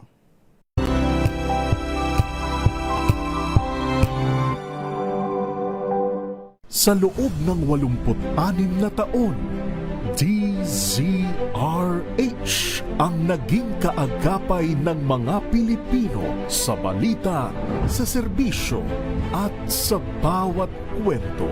86 na taon ng tiwala at sa mga darating pang taon, mas pinalakas at mas pinagtibay para sa Pilipino. DZRH, una sa Pilipinas, una sa Pilipino. Serbisyong tapat sa'yo, DZRH. Sama si Kuya Angelo Palmones. Magandang umaga, Pilipinas! Luzon, Visayas at Mindanao at sa mga suki natin sa iba't ibang panig ng mundo. Kumusta na po kayo ha? Ngayon po ay Lunes 27 tayo ng Abril 2026. Manila DRRM naglabas na ng face mask advisory dahil sa very unhealthy air quality. Detalye ng balita mula kay Boy Gonzales, RH29. Boy, good morning. Good morning Kuya Angel. Nagbabala ang Manila City DRRMO o department sa publiko na magsuot ng face mask dahil sa natiling mababa ang kalidad ng hangin sa Maynila at mga karatig lungsod. Batay sa datos ng 4 na monitored location, alas 12 ng madaling araw ngayong April 27, karamihan sa air quality sensor ay nagtala ng very unhealthy na antas ng polusyon. Posibleng dulot pa rin na anya ito ng sunog sa nabota sa landfill na sinasabayan ng hangin papunta sa lungsod ng Maynila at kalapit na mga lugar. pinapayuhan ng mga otoridad ang mga residente, lalo na sa paligid ng Pretil Tayuman, na iwasan ang paglabas kung hindi kinakailangan at magsuot ng face mask bilang proteksyon sa masamang epekto ng maruming hangin. Pinag-iingat din ang mga bata, senior citizens, buntis at mga may sakit sa paghinga, gaya ng hika na manatili muna sa loob ng bahay. Ito si Boy Gonzales para sa Arizona sa Pilipinas, una sa Pilipino. Maraming salamat po. Samantala, pagripaso naman sa oil derogation law, muling giniit ni Senator Tulfo. Detalye na balita mula kay Raymond at Paas, Harris 28. Raymond, good morning. Muling nanawagan si Senator Erwin Tulfo sa mga kasamaang senador para iporsige ang pagripaso sa oil deregulation law. Para sa kanya, lugi at kawawa ang taong bayan dito. Sabi ni Tulfo, tanging pakiusap lamang ang maaaring gawin ng gobyerno sa presyo ng langis at ang mga oil company ang nagdidikta. Kasunod ang pagsirit ng presyo nito dahil sa krisis sa Middle East. Ito ang dahilan kung kaya't inihain nila ni Senador Sherwin Gatchalian ang Senate Bill 641 para balikan at reviewin ang Republic Act 8479 o ang Downstream Oil Deregulation Act of 1998. Gusto nilang makita kung magkano ang bili talaga ng mga oil company ng petrolyo sa abroad, magkano ang gastos nila at magkano ang tubo nila sa bawat litro. Para kay Senador Erwin, pakiramdam ng lahat, overpriced ang presyo ng ating petrolyo sa mga gasolinahan, kaya napapanahon na may batas para ilahad nila kung magkano ang kinikita ng mga oil companies na ito sa bawat litro ng gasolina o diesel na ibinibenta sa atin. Nasa 19 Congress pa lamang nang inihain ni Senator Tulfo ang pagrebisa sa oil deregulation law nang siya pa ay kasapi ng Kamara de Representantes. Ito si RH28 Raymond Dadpas para sa DZRH, una sa Pilipinas, una sa Pilipinas. Maraming salamat, Raymond. Cotton Morgan sa masukin natin dyan sa Germany. Lennox Lee Jr., good morning. Samantala, kasama na natin ang dating direktor ng Office of Civil Defense dyan po sa Cagayan. Ito po ay isang magaling na profesor ngayon sa ilang mga universidad dyan po sa Norte. Ano, ha? Si Direktor Dante Balao, meron pong binuksan o inilunsad na YouTube channel para ho maibahagi ang mga kaalaman sa mga LGU, sa mga lokal na pamahalaan. Pwede na rin sa mga NGO, ano ha? Bilang paghahanda po sa mga darating pang mga sakuna. Ano ha? Lalong-lalo na ngayon, may bantaho ng El Nino. Siyempre, alam naman natin, kasunod ng El Nino, La Nina na naman. Palakas na palakas ang ating mga bagyo. Naimbag na bigat, Apo Dante. Naimbag bigat mo, Matt, Apo Boss Angel. Ayan. O, kumusta na ho kayo, Direktor? Ito, tumatanda na rin at nilulunsad ko itong advocacy ko para sa Disaster Risk Reduction and Management. Para magamit ng mga local government units at malapit na naman tag-ulan, tagbaha, at tulad ng narinig ko kanina, yung pinapagamit ng face mask ang Manila. So dalawa ang topic ko dito sa YouTube channel ko. Isa sa pandemic, ginamitan ng Science of Statistics. Itong pangalawa sa pagbaha, ginamitan ng Science on the use of topographic maps. And yung formula ni Mr. Manning of the discharge of water sa mga tributaries to the main canal, which is the Cagayan River. Teka muna, nasa New York ka ba ngayon? At parang nasa headquarters ka ng UN. Hindi, lang yan. Ilagay ko lang yan. Akala ko tuloy nasa Amerika. Kukumustahin ko sana sa iyo si Paring Donald. Anyway, so ito, anong laman itong mga information campaign na ibinabahagi ho ninyo sa YouTube, Director Dante? Yes, kung bibigyan mo ako ng pagkakataon na mag-share ako ng isang live demonstration. Yeah, please. Oo. Para maipakita natin at nang sa gayon mas maintindihan ng ating. Ito magagamit libre magagamit ng mga LGU ha.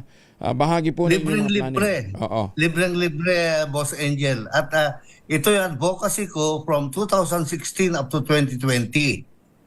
Hindi ko lang natapos yung sa flooding dahil mahigit 3 million population ang kailangang itag and mahigit 800,000 structures yung from building to households ang pwedeng itag. So, kung pahintulutan nyo akong i-share ko yung screen ko. Oh, go ahead. Hindi ba napahintulutan mag-share? Teka muna. TV pa paano ba? Kasi yung pinadala mo lang sa akin na ang naka-upload. Ayan. Andali, ha? Hindi ko kasi mamanipulate yan eh. Nasa side mo yan eh. Oo. So, kailangan i-share ko yung live demonstration. And then, ganito na lang siguro muna, Director, we'll find another schedule. Hindi naka-ready? Hindi siya naka-ready. Hindi technically prepared yung hanap tayo ng ibang schedule. Pero ito ba naka-up na itong mga site na ito? Yes, 11 applications yan. 11 video clips yan.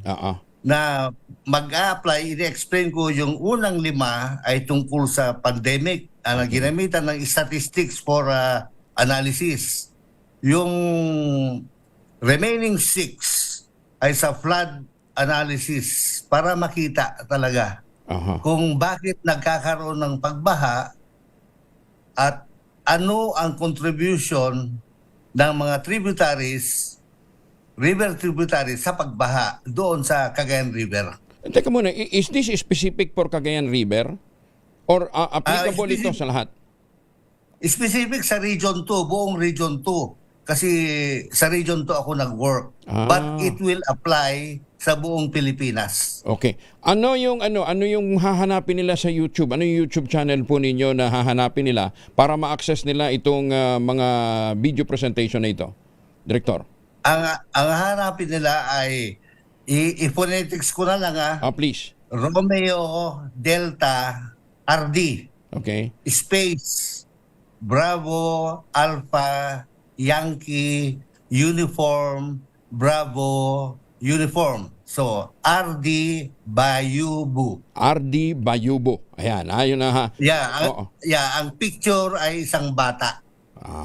Yung apo ko actually, ang picture. Kasi nga, kinakailangan natin iligtas yung pinaka-vulnerableng sektor, mga kabataan. Anyway, sige. So, sa YouTube, hanapin niyo ninyo, kahit i-google na lamang po ninyo, RD Bayubu. Ayan, ha?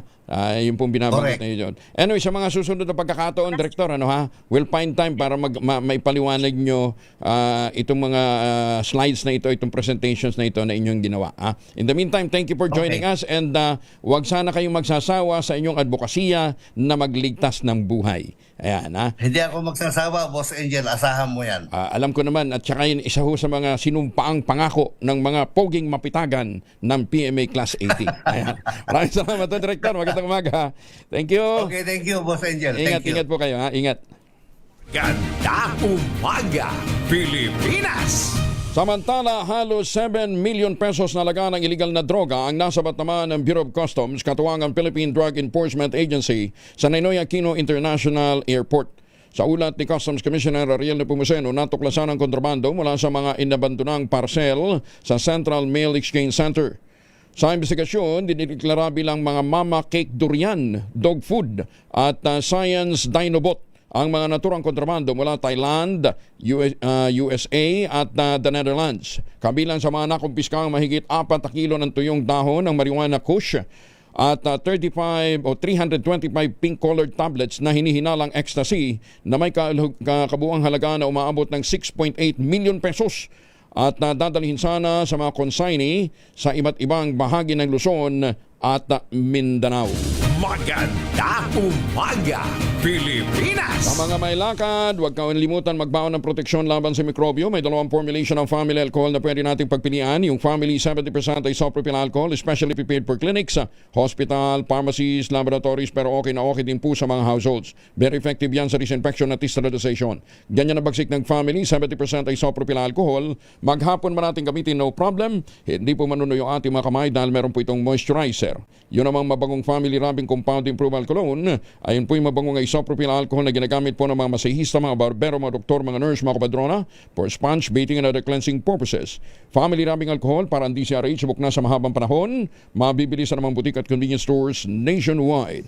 Family rubbing alcohol hindi lang pampamilya, pang sports pa. Bagong balita, bagong impormasyon. Kasama si Kuyang Angelo Palmones. Magandang umaga, Pilipinas! Alas 5:15 ang oras sa buong kapuluan.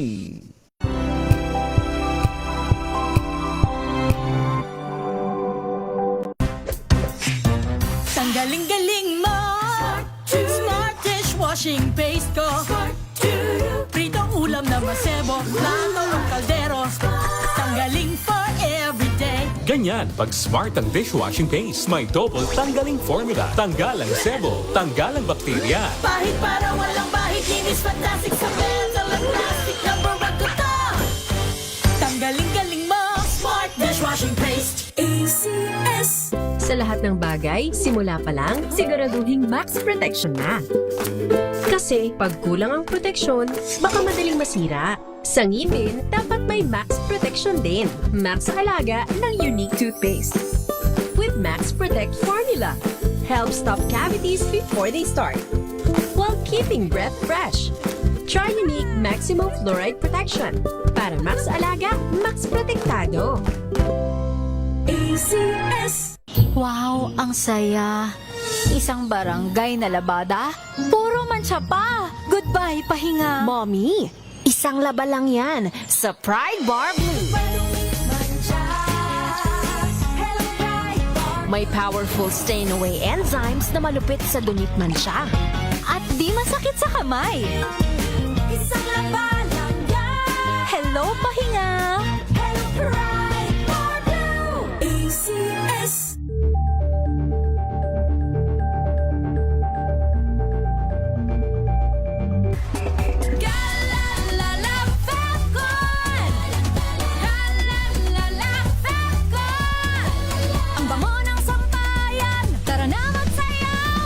Fabcon, amoy nakaka-joyful.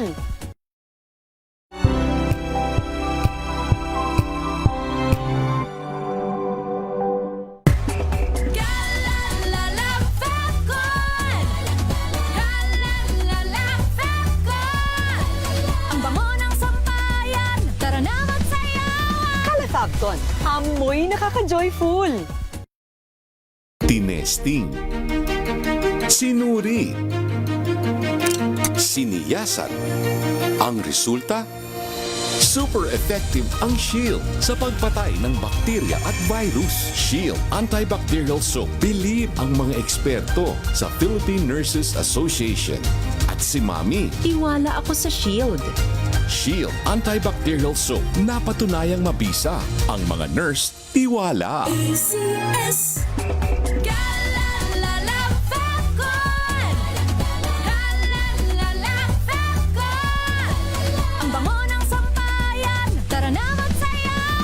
Fabcon, amoy nakaka-joyful.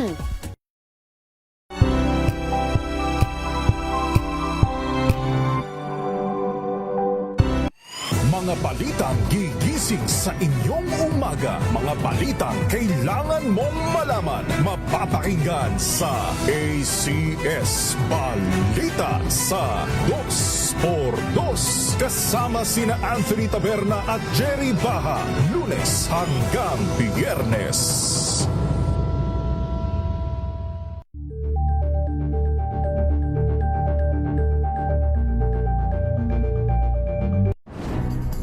Good vibes ang hanap mo? Dito ka na sa sigurado! Mula sa mga istoryang nagbibigay ng inspirasyon hanggang sa mga kwentong may dalang solusyon. Mga balitang pampagaan, pakiramdam at pampaganda ng araw. Hindi lang ba sa good news, kundi the better news. Mula Lunes hanggang Biyernes, 1:00 ng tanghali sa DZRH TV.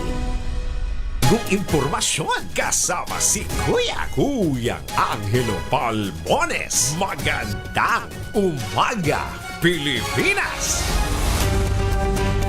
19 makalipas ang alas 5 ng umaga. muli sa mga Pilipino pong pabalik ng Pilipinas, sa mga seafarers natin. Good morning! Magpapasalubong tayo wag na ho sanang imported na tsokolate. Meron ho tayong tangerine chocolate. Yan po ay brand ng mga magnaniyog, ng mga magsasaka dito po sa lalawigan ng Quezon. Sa tulong po ni Dr. Helen Tan, yung pong mga planting material ng kakao galing Davao, hinakot po yan. Itinanim sa ilalim po ng mga sakahan, ng mga nyugan, ng mga areas na maluluwag pa dyan po sa lalawigan ng Quezon. Ayan, nagpo-produce na ho sila ng dekalidad na cacao beans, pinaprocess para maging tangerine chocolate. Available yan sa 0919-095-5935. May mahigit 10 variants yan ng mga raw material ay galing din po sa ani ng mga magsasaka. I-check po ninyo sa tangerinechocolate.ph. Sabi nga po ni Dr. Helen Tan, sino bang magmamalasakit sa Pilipino kundi ang kapwa Pilipino? Tangerine Chocolate 100% gawang lokal but taste and looks global. Tinulungan ito ng DTI at ng DOST. Tangerine Chocolate 100% gawang atin. Kaya nga po pakiusap ni Dr. Helen Tan, sana naman ay ating tangkilikin. Magandang umaga, Pilipinas! Tumutok sa DZRH at manalo ng instant 1,000 pesos sa Malacash promo kasama ang Pride Detergent. Malakasan ang makinig at manood sa DZRH!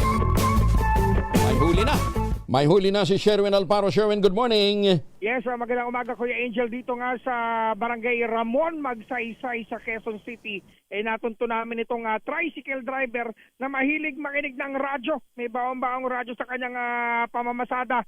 Tatay, pangalan niyo po? Ariel Damio po. Ano po? Si Ariel Damio. Ariel Damio. T-A-M-I-O. Tamio. Yan. Ayun, si Ariel Tamio na taga dito sa Ramon Magsaysay. Barangay Ramon Magsaysay. Ayun,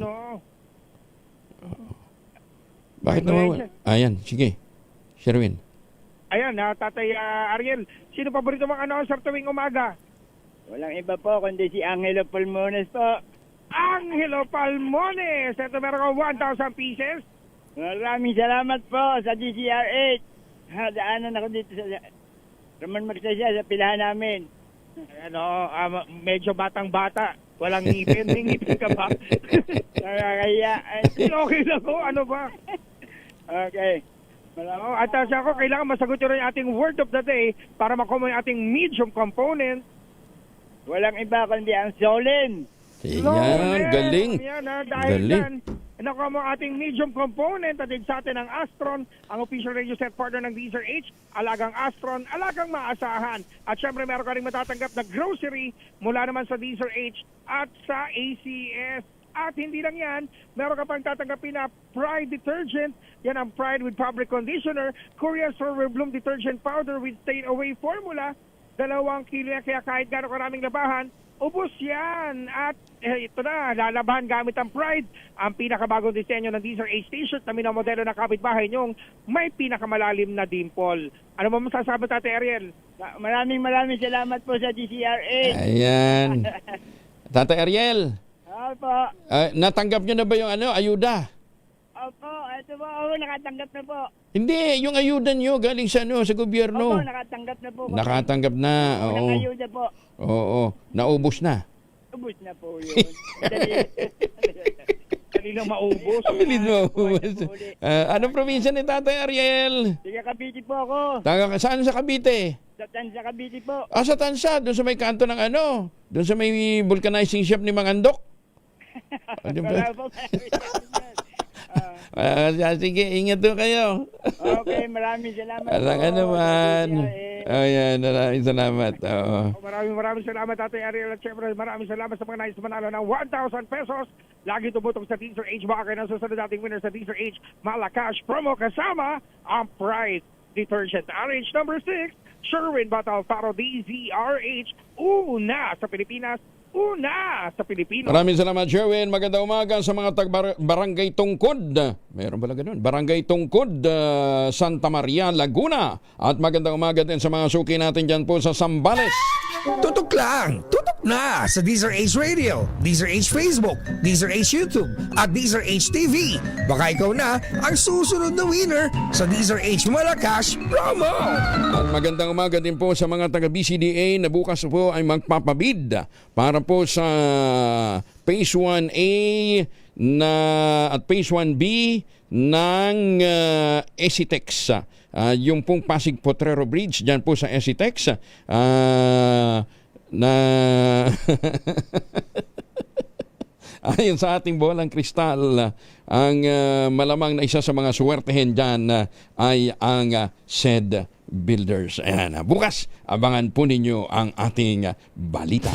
Magandang umaga, Pilipinas! Mag-asawang Marian Rivera at Dingdong Dantes muling magsasama sa isang pelikula. Yan ay babalita sa atin ni Morley Alino. Morley, good morning! Gising ng showbiz, rampa na Pilipinas. Good morning, Kuya Angel. Kumpirmadong gagawa nga ng pelikula ngayong taon na to ang mag-asawang Marian Rivera at Dingdong Dantes. Pero hindi ito sasali sa darating na Metro Manila Film Festival. Kumbaga ay hahanap lang sila ng magandang play date. Well, kung matatandaan, way back 2023 ay talaga namang tumabo sa takilya ang pelikula ng mag-asawang Dingdong Dantes at Marian Rivera at ito ay ang pelikulang Rewind. But this time, posibleng tumabo uli ang naturang pelikulang gagawin nitong Marian at ni Dingdong dahil lahat ng mga kasama sa pelikulang Rewind ay muli nilang makakasama sa pelikulang kanilang pagtatambalan. At syempre, isa lang din ang direktor. Pero hindi pa kinukumpirma ng Star Cinema kung ano ang title at kung kailan ilalabas ang nasabing pelikula. Yan ang ating DZRH Showbiz Status News. Ako po ang inyong RH47, Morley Alino para sa DZRH. Una sa Pilipinas, una sa Pilipino. Babu! Bagong balita, bagong impormasyon. Kasama si Kuya Angelo Palmones. Magandang umaga, Pilipinas! Salamat, Morley. Nananatiling positibo naman ang Bureau of Internal Revenue na makakamit ito ang 3 trillion target collection ng ahensya ngayong taon. Kabila ng banta ng mas mabagal na paglago ng ekonomiya bunsod ng patuloy na tensyon sa pagitan ng Estados Unidos at ang Iran. Ayon kay BIR Commissioner Charlito Mendoza, binabantayan ng ahensya ang mga pandaigdigang kawalan ng katiyakan na maaaring makaapekto sa aktibidad ng ekonomiya ng bansa. Yan man nagbabala si Economy Secretary Arsenio Balisacan na maaaring bumaba ang paglago ng ekonomiya o yung ating GDP sa 3.5% ngayong taon kung ang presyo ng langis sa pandaigdigang merkado ay mananatili sa $150 per barrel. Pero kanina binabanggit ni Joy Jun, bumaba na ng nasa mga $90 per barrel na lamang yung level, $90 level.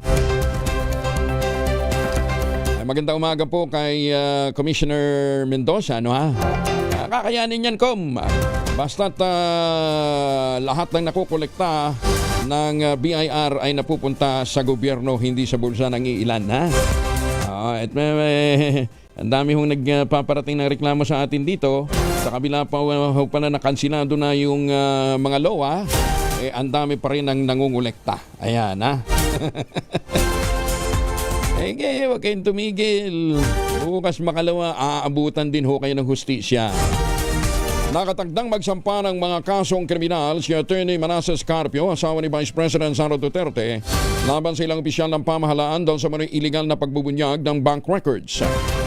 Kabilang sa mga planong reklamo, sina Bangko Sentral Governor Eli Remullon Jr., AMLAC Executive Director Ronel Benaventura, House Justice Committee Chairperson Batangas Representative Gerby Luistro.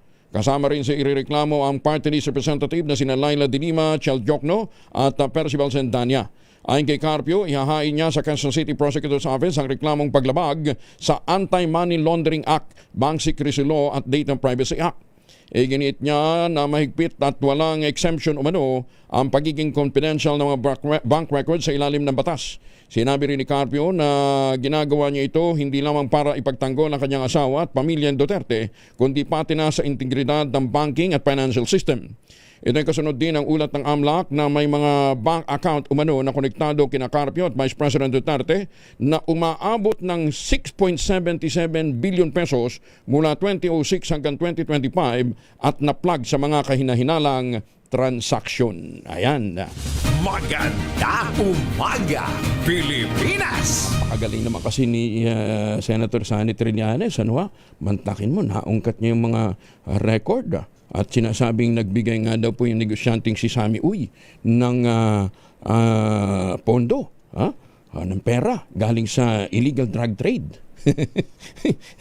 Mukhang hindi niya yata na-review kung sino si Sammy Uy. Baka naman kapangalan lang. Pero saan ka naman nakakita? Nagbayad yung drug lord. Oo. Diniposit. Cheque na. May butal pa. Hindi round up. May butal talaga. Galing! Maganda umaga, Pilipinas! Tataka pa ko kayo, bakit sinasabi ang baba ng IQ ng mga Pilipino? 5:30 ang oras sa buong kapuluan.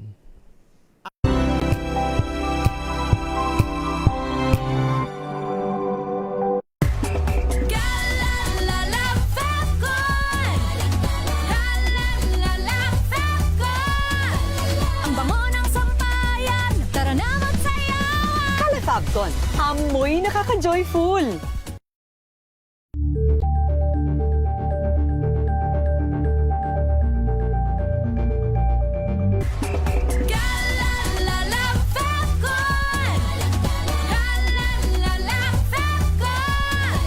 Ang bango ng sampayan, tara na magsayawan. Fabcon, amoy nakaka-joyful.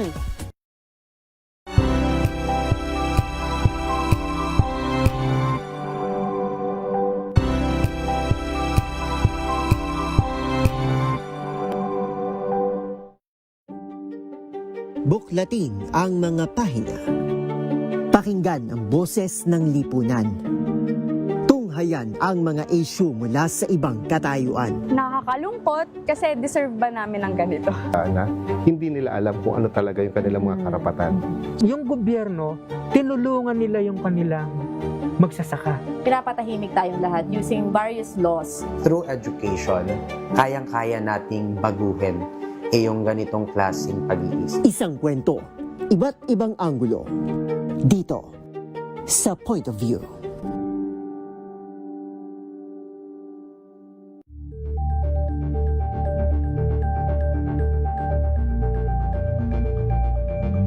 We've got you covered. From the hottest hits, exclusive interviews, kilig to the bones fan meet experience, and hataw performances of your favorite stars. Saturdays, 12 noon, dito lang sa DZRH TV.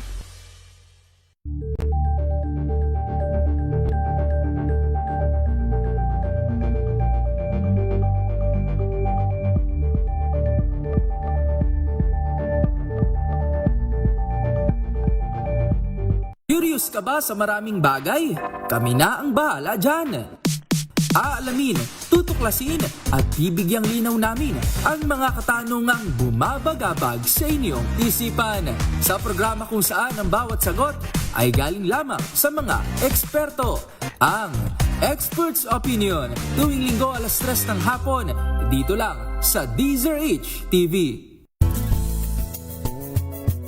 Number 1 na naman ang inyong DZRH sa latest survey ng Kantar Media na inilabas nitong January 2026. Hindi lang sa Metro Manila, kundi pati rin sa Mega Manila. Patunay na DZRH lang ang inyong tunay at totoong pinagkakatiwalaan. Taos-puso po kaming nagpapasalamat sa inyong patuloy na pagtitiwala dahil ang DZRH, una sa Pilipinas, una sa Pilipino. Saan ka man sa mundo, tayo Pilipino.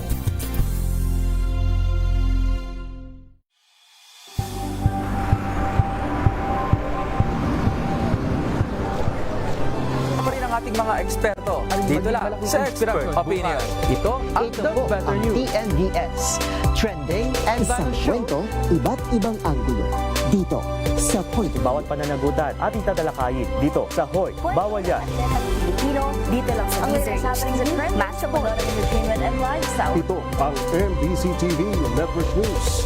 Una sa Pilipinas, una sa Pilipino.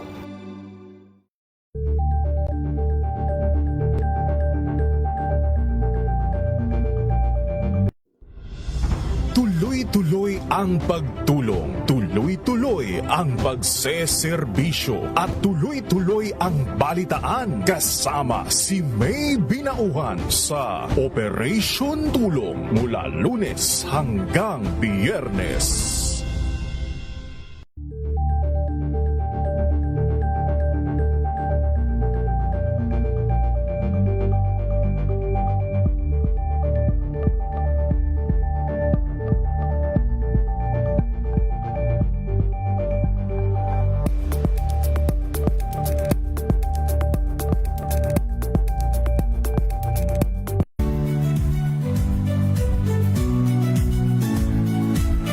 Magandang araw mga kaibigan.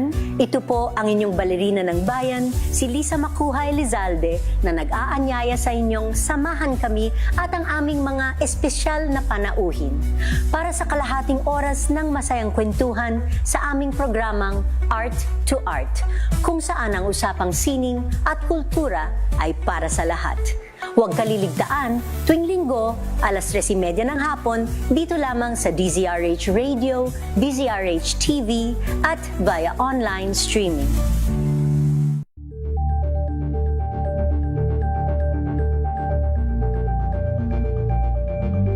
Balang Anthony Taberna at Jerry Baha ang gigising sa inyong umaga dahil lalatay ang humahagupit na diskusyon at komentaryo Lunes hanggang Biyernes sa 2x2.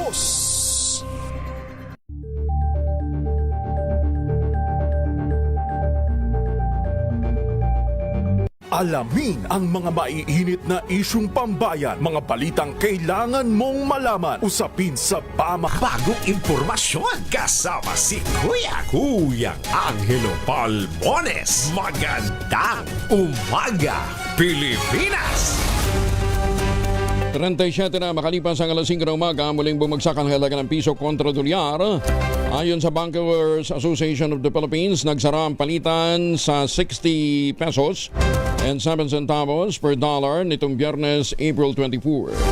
Mas mahina ito kaysa sa 60.48 na naitala noong Huwebes. Iginit ni Bicol Saro Party List Representative Terry Redon, may probable cause sa issue na unexplained wealth ni BP Inday Sara at ang mister nitong si Attorney Manasseh Scarpio. Ayon kay Redon, hindi lamang sapat kundi sobra-sobra pa ang basihan ng naturang aligasyon batay sa dokumento at mga ebidensya mula sa Commission on Audit at Anti-Money Laundering Council. Iginitire doon, tapos na ang usapan hinggil sa hindi may paliwanag na yaman ng mag-asawang Duterte Carpio, ganyan din sa hindi tamang paggamit ng confidential fund ng pangalawang Pangulo. Sunod naman na niyang tatalakayin sa Miyerkules ay kung may probable cause rin ang aligasyon kay BP Inday Sara na death threats nito kina Pangulong Bongbong Marcos, First Lady Lisa Araneta Marcos at dating House Speaker Martin Romualdez. Tingin ko sapat-sapat na, sobra-sobra pa. Ito po nga pagpapakita ng probable cause on unexplained wealth at magra-rise po sa betrayal of public trust at culpable violation of the Constitution. So, tingin ko, ano na ho yan, tapos na ho yung usapan dyan. So, tapos na yung usapan sa confidential funds misuse, tapos na yung usapan ho sa unexplained wealth, no? Tingin ko may probable cause doon po sa dalawang bagay po na yun. Yung pong pagbabanta na lang po sa Pangulo, yung pong susukatin po natin kung may probable cause po sa Miyerkules. Hindi uuwi ng Pilipinas na empty-handed ang mga opisyal ng bansa na nagtungong Czech Republic para iproseso ang pagpapauwi kay dating Ako Bicol Party List Representative Saldi Co. Ayon kay Justice Secretary Frederick Bida, makikipagpulong sila sa Czech authorities ngayong araw para beripikahin ang status ni Ko, i-validate ang mga nakalap nilang impormasyon at tatalakayin ang mga legal na opsyon para maiuwi ng bansa ang dating mambabatas. Bagamat tumangging detalye, sinabi ni Bida na may mga nakuha na silang workable intelligence information mula sa pakikipag-ugnayan nila sa Prague. Iginit ni Bida sa ngayon, mas malinaw na ang mga impormasyon hinggil sa mga galaw ni Ko sa Europa. Kinumpirma rin ang kalihim na dumating sa Prague ang team mula sa Philippine Center on Transnational Crime, dalang mga karagdagan dokumento para makumpleto ng Pilipinas ang submission sa Interpol kaugnay ng hiling na red notice laban kay Saldi Co. Pinaghahandaan na ni Senator Risa Ontiveros ang kanyang pagtakbo bilang Pangulo sa 2028 elections. Ayon kay Senator Risa, nananatili siyang bukas na komandidato sa pinakamataas na posisyon sa bansa. At katunayan ay naghahanda na siya para rito. Samantala, pinasalamatan naman ni Ontiveros si dating Senador Antonio Trillanes sa paglalarawan nito sa kanya bilang malakas na pambato sa pagkapresidente sa darating na halalan. Mahigpit nang ipinagbabawal ang pagsusugal ng mga opisyal at mga kuni ng gobyerno kahit online. Kasunod nito ng pinalawak ng polisiya ng Civil Service Commission na nagbabawal sa mga government official at mga empleyado na maglaro hindi lamang ng mga traditional na gambling sa mga traditional gambling venues kundi pati na rin sa digital platforms. Sa klaw ng naturang kautusan ang lahat ng mga tauhan ng national government, mga LGU, mga lokal na pamahalaan, autonomous region governments, state and local universities and colleges at government-owned and controlled corporation. Ayon kay Chairperson Marlene Yap ng Civil Service Commission, ang pagsusugal ay naglalapit lamang sa mga kawani ng pamahalaan sa financial vulnerability at conflict of interest na maaaring magpahina sa tiwala ng publiko. Nilinaw naman ni Yap na maaaring pahintulutan ng mga aktibidad para sa charitable, civic o public welfare purposes.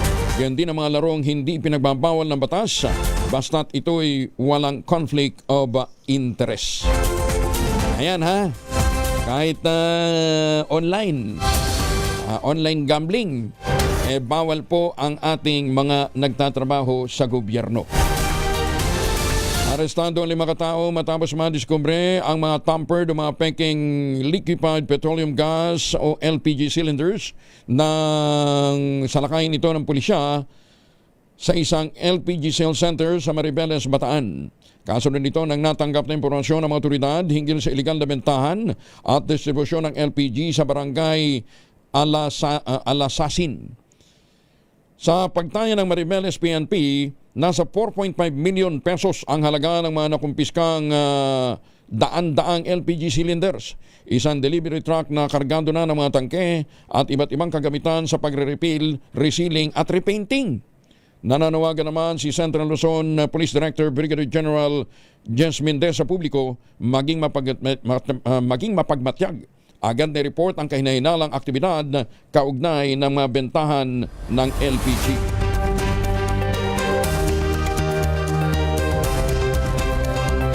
Dos na makalipas ang alas 5 ng umaga. Nananakit na ba yung kasukasuan? Nagkakaringgal, sumihina na bang kalamnan? Epekto po yan ng ating pagtanda. Ipinakikilala ang Ultaplex, isang health drink mula sa lumikha ng Ultabio backed by Japanese technology.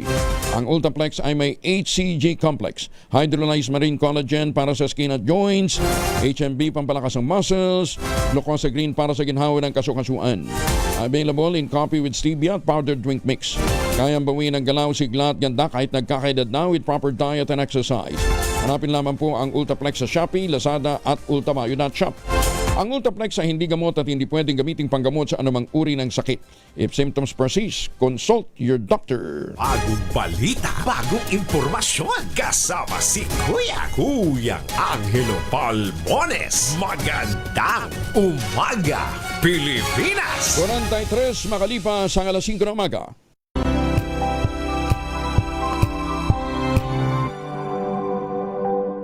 Maulan man, no worries na amoy kulong ang damit. Charm Fabcon, bangong kumakabloom, tanggal amoy kulog sa bango ng charm. Kaya gamit ko, Charm Fabcon with Bloom Fresh technology. Kills 99.9% of kulob-causing bacteria. May aroma burst pa of thousands of flowers and berries. Ang sampay sa loob, no amoy kulob. Bangong kumakabloom sa charm. Charm Fabcon. ACS.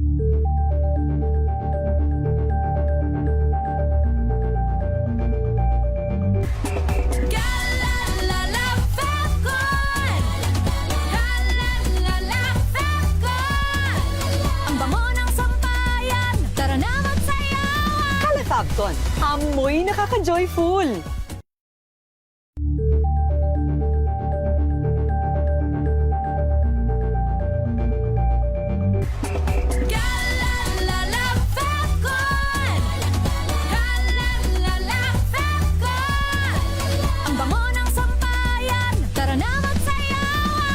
Fabton, amoy nakaka-joyful.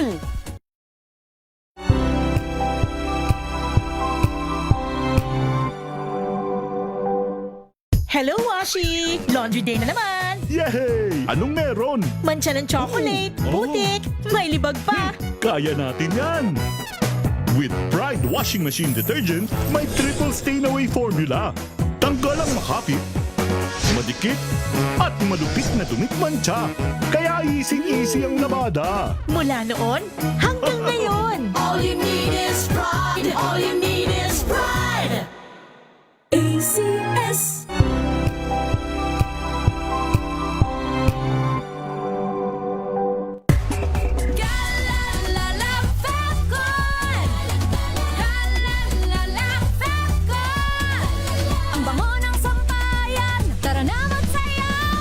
Fabton, amoy nakaka-joyful.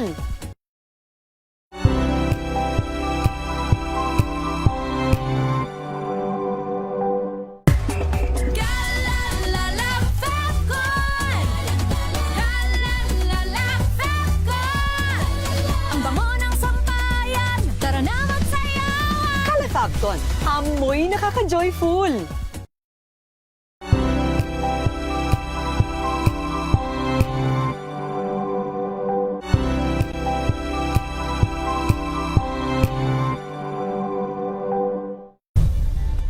Nagsimula sa pangarap hanggang sa maabot ang tagumpay. Iba't ibang kwento, iba't ibang mukha ng atletang Pilipino. Mas pinatindi, mas pinalakas, at mas pinaaksyon sa Match Point tuwing Sabado, 12:30 ng tanghali sa DZRH TV.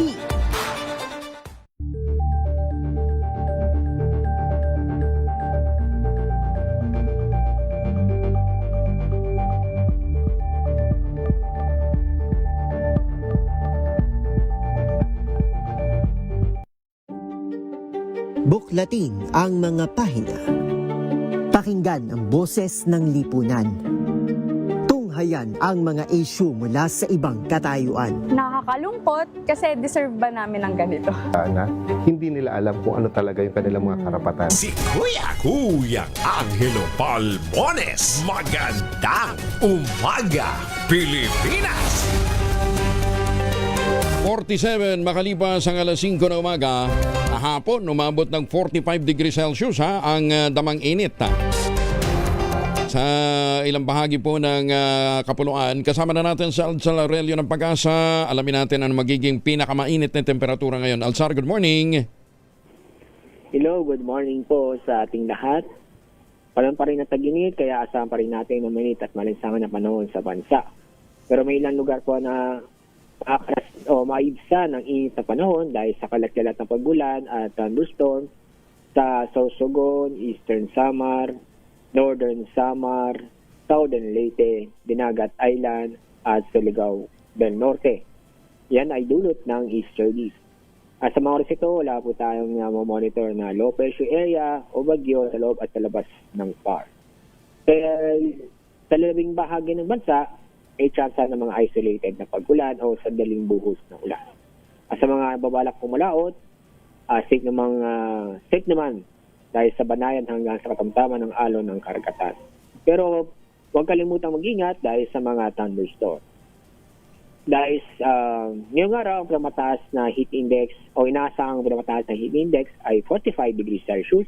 Doon po sa Sanglipoy, Cavite. Sa Metro Manila, 40 hanggang 41 degrees Celsius. Naku, init po. Metro Manila yan, Alzar, ha? 40 to 41. Oo. Apo. So, ito po ang update. Bagyo daw. Para doon sa mga akit ng Bagyo. Sa Bagyo, ang maximum temperature natin ay nasa 25 degrees Celsius. Ang heat index naman ay sa ay 26 to 25 to 26 degrees Celsius po. At least doon medyo malamig pa, no, ha? Pero sa Sangli Point, Cavite yung pinakamainit mamaya. Inaasahan na 45. Sige. Maraming salamat, Alzar, ha? Thank you. Si Good morning po. Alzar Aurelio mula po sa Pag-asa. Kaya ho sa mga kababayan natin, magbaon ng pananggalang laban sa init ng araw, maalinsangan ho talaga, no ha? Tsaka at least yung mga bitbit nating payong, pagka nagkaroon ng panandaliang pag-ulan, magagamit din ho naman natin. Magandang umaga, Pilipinas! Muli, maraming salamat sa Gandingan at UPLB sa ikinyo pong pagkilala sa atin sa ika-20th Gandingan Awards. Ano, ha? At syempre kay Boss Cesar Chavez sa inyo din pong pagkilala sa kanya. Ha? Maraming salamat kay ang kanilang executive director dyan si at founder si Professor Mark Lester Chico. Inilunsad naman ng Department of Trade and Industry sa pamamagitan ng Small Business Corporation ang e-Transport Loan Program para sa mga operator at driver ng mga pampublikong transportasyon na nais lumipat sa electronic vehicle. Ayon kay SBC o SB Core OIC Vice President Wally Don Calderon, line ng programa na mabigyan ng suportang pinansyal ang mga transport operator at mga driver na interesado sa EV o electric vehicle. Sa gitna ng tumataas na presyo pa rin ang langis. Sa ilalim ng e-transport program, maaaring umutang ng hanggang 1.5 million para sa bawat sasakyan. May maximum limit na 3 million sa kada borrower. Maaari itong bayaran sa loob ng 5 taon. May grace period option na 6 hanggang 12 buwan. Ang target na kliyente po nito ay yung meron pong existing na pinapasada. For example po, TNVS, katulad ng Grab, o yung mga jeep or pampublikong tricycle, pwede po kung meron po silang objective na mag-shift na to the electric version po ng kanilang mga sasakyan. E-trike or e-jeep, or kung yung sa TNVS po, electric vehicle po na kotse. Magandang umaga po sa mga taga Quezon, Nueva Ecija. Asya nakatutok sa pagpapatatag ng energy security sa gitna ng global oil crisis. Detalye ng balita mula kay Giselle Ricaport, RH15. Good morning, Giselle. Good morning, Kuyang Angel. Sa gitna ng gera sa gitnang silangan, pinalalakas ng ASEAN yung ugnayan nito upang patatagin yung energy security sa rehiyon. Sa panguna ng Department of Energy, nag-convene ang ADOC ASEAN Senior Official Meeting kung saan tinalakay ang mga implikasyon ng digmaan sa seguridad ng enerhiya sa pandaigdigan. Ayon sa DOE, nagkatuon ng talakayan sa supply diversification, market stability at pagpapalakas ng emergency mechanism. Sa pamamagitan ng sustainabling kolaborasyon, patuloy sabi ng ahensya na kumikilos sa mga bansang kasapi ng ASEAN para maibsan ang panganib, mapanatili ang katatagan at maprotektahan ang interes ng ekonomiya at mga mamamayan. Sabi pa ng DOE, pagpapakita ito ng commitment ng ASEAN para sa isang koordinado at praktikal na pagtugon sa krisis ngayon. Dinaluhan din ang preparatory meeting and consultative session ng ASEAN Secretariat, ASEAN Center for Energy at ASEAN Council on Energy, Petroleum and Energy at iba pang pangunahin ng mga international organization. Ito si Giselle Ricaport para sa DZRH sa Pilipinas, unang sa Pilipino. Maraming salamat, Giselle. Oy, doon sa mga nagtatanong sa atin, ang hahanapin po ninyo sa YouTube, yung YouTube channel ni Director Dante Balao ay RD Bayubo. RD tapos Bayubo, BAYUBU. Ayan, ha. Bata ang nakalagay na doon na parang picture. RD Bayubo. Pwede yung magamit ng mga LGU. Libre daw ho ninyong ma-download yung mga materials dyan para po sa bilang bahagi ng inyong preparedness program. Pagkakasangkot ng PhilAm Citizen sa mga lokal na karahasan sa Pilipinas, ikinababahala ng NTF-ELCAC.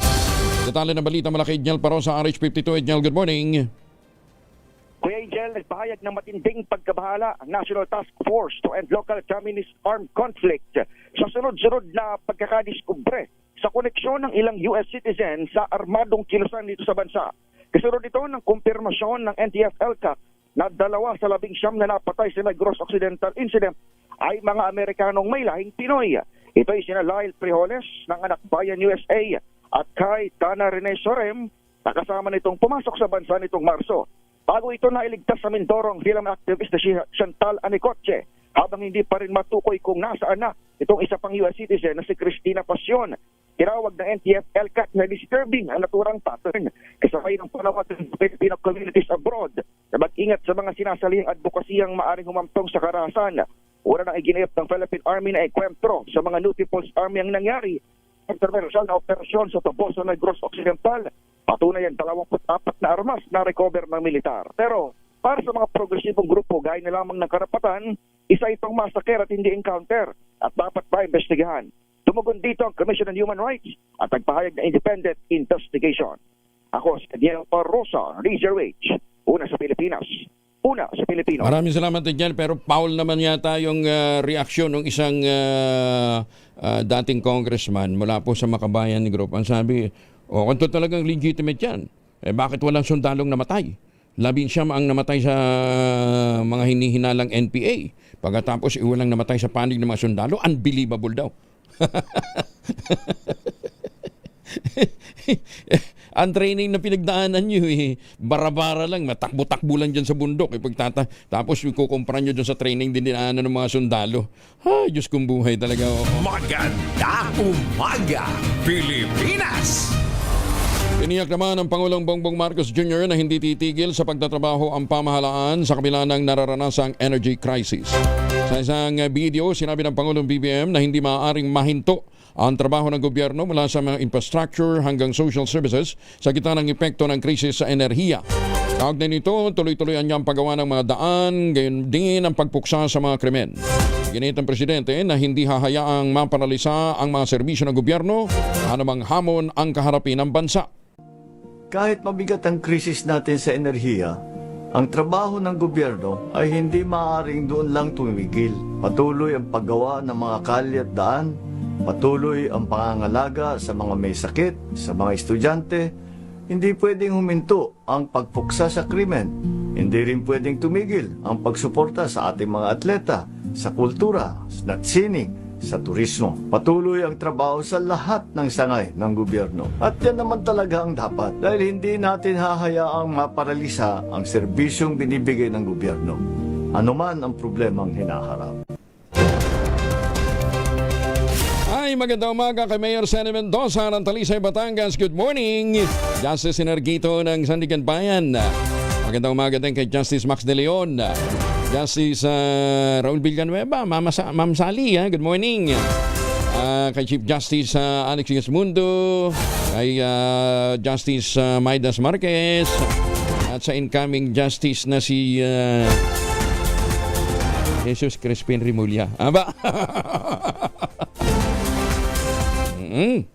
Mainit na usapan ho ngayon dyan, ha?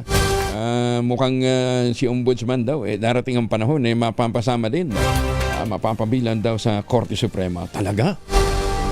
Binigyan din naman ni Senate Pro Tempore Ping Lacson na hindi ligtas sa kanilang investigasyon kaugnay ng flood control scandal ang Pangulong BBM. Pero nilinaw ng senador na iimbestigahan lamang nila ang Pangulo kung may ebidensya na nag-uugnay sa kanya. Paliwanag nito, bagamat may alegasyon na ibinabato sa punong ehekutiba sa social media, wala namang legal na bigat kung ito ay hindi sumasailalim sa oath ng mga nag-aakusa. Tinukoy ni Lacson ang pahayag ng dating kongresistang si Saldi Co na manoy may kickback na na-deliver sa presidential residence. Anya, walang evidensyary value ang naturang kwento dahil sa Facebook lamang ito inilabas at hindi formal na testimonya. Sinabi pa ng senador, hindi maaaring gamitin ng Blue Ribbon Committee ang mga paratang na wala sa kanilang jurisdiksyon at hindi dumaan sa tamang proseso. Sinabi rin ni Lacson na ganoon din na magiging pamantayan nila sa mga alegasyon ng dating military whistleblower na si Orly Gutesa. Pero Sen, ba't nga daw hanggang ngayon hindi nyo pinapatawag yung 18 Marines? Maganda umaga, Pilipinas! Susunod na po ang 2x2 sa tang ACS Balita. Kuya Angel po, si Angel Palmones, nag-iiwan sa inyo na isang magandang umaga. Maraming salamat sa inyo walang sawang pagsubaybay, pakikinig at pagtitiwala. Magtanim ng kawayan para sa kalikasan at kabuhayan. Ang ating quote of the day ngayong araw na ito ay mula po sa American writer na si Selwyn Duke. Ang sabi niya, the further a society drifts from truth, the more it will hate those who speak it. Oras sa buong kapuluan, ACS na ng umaga. Magandang umaga, Pilipinas!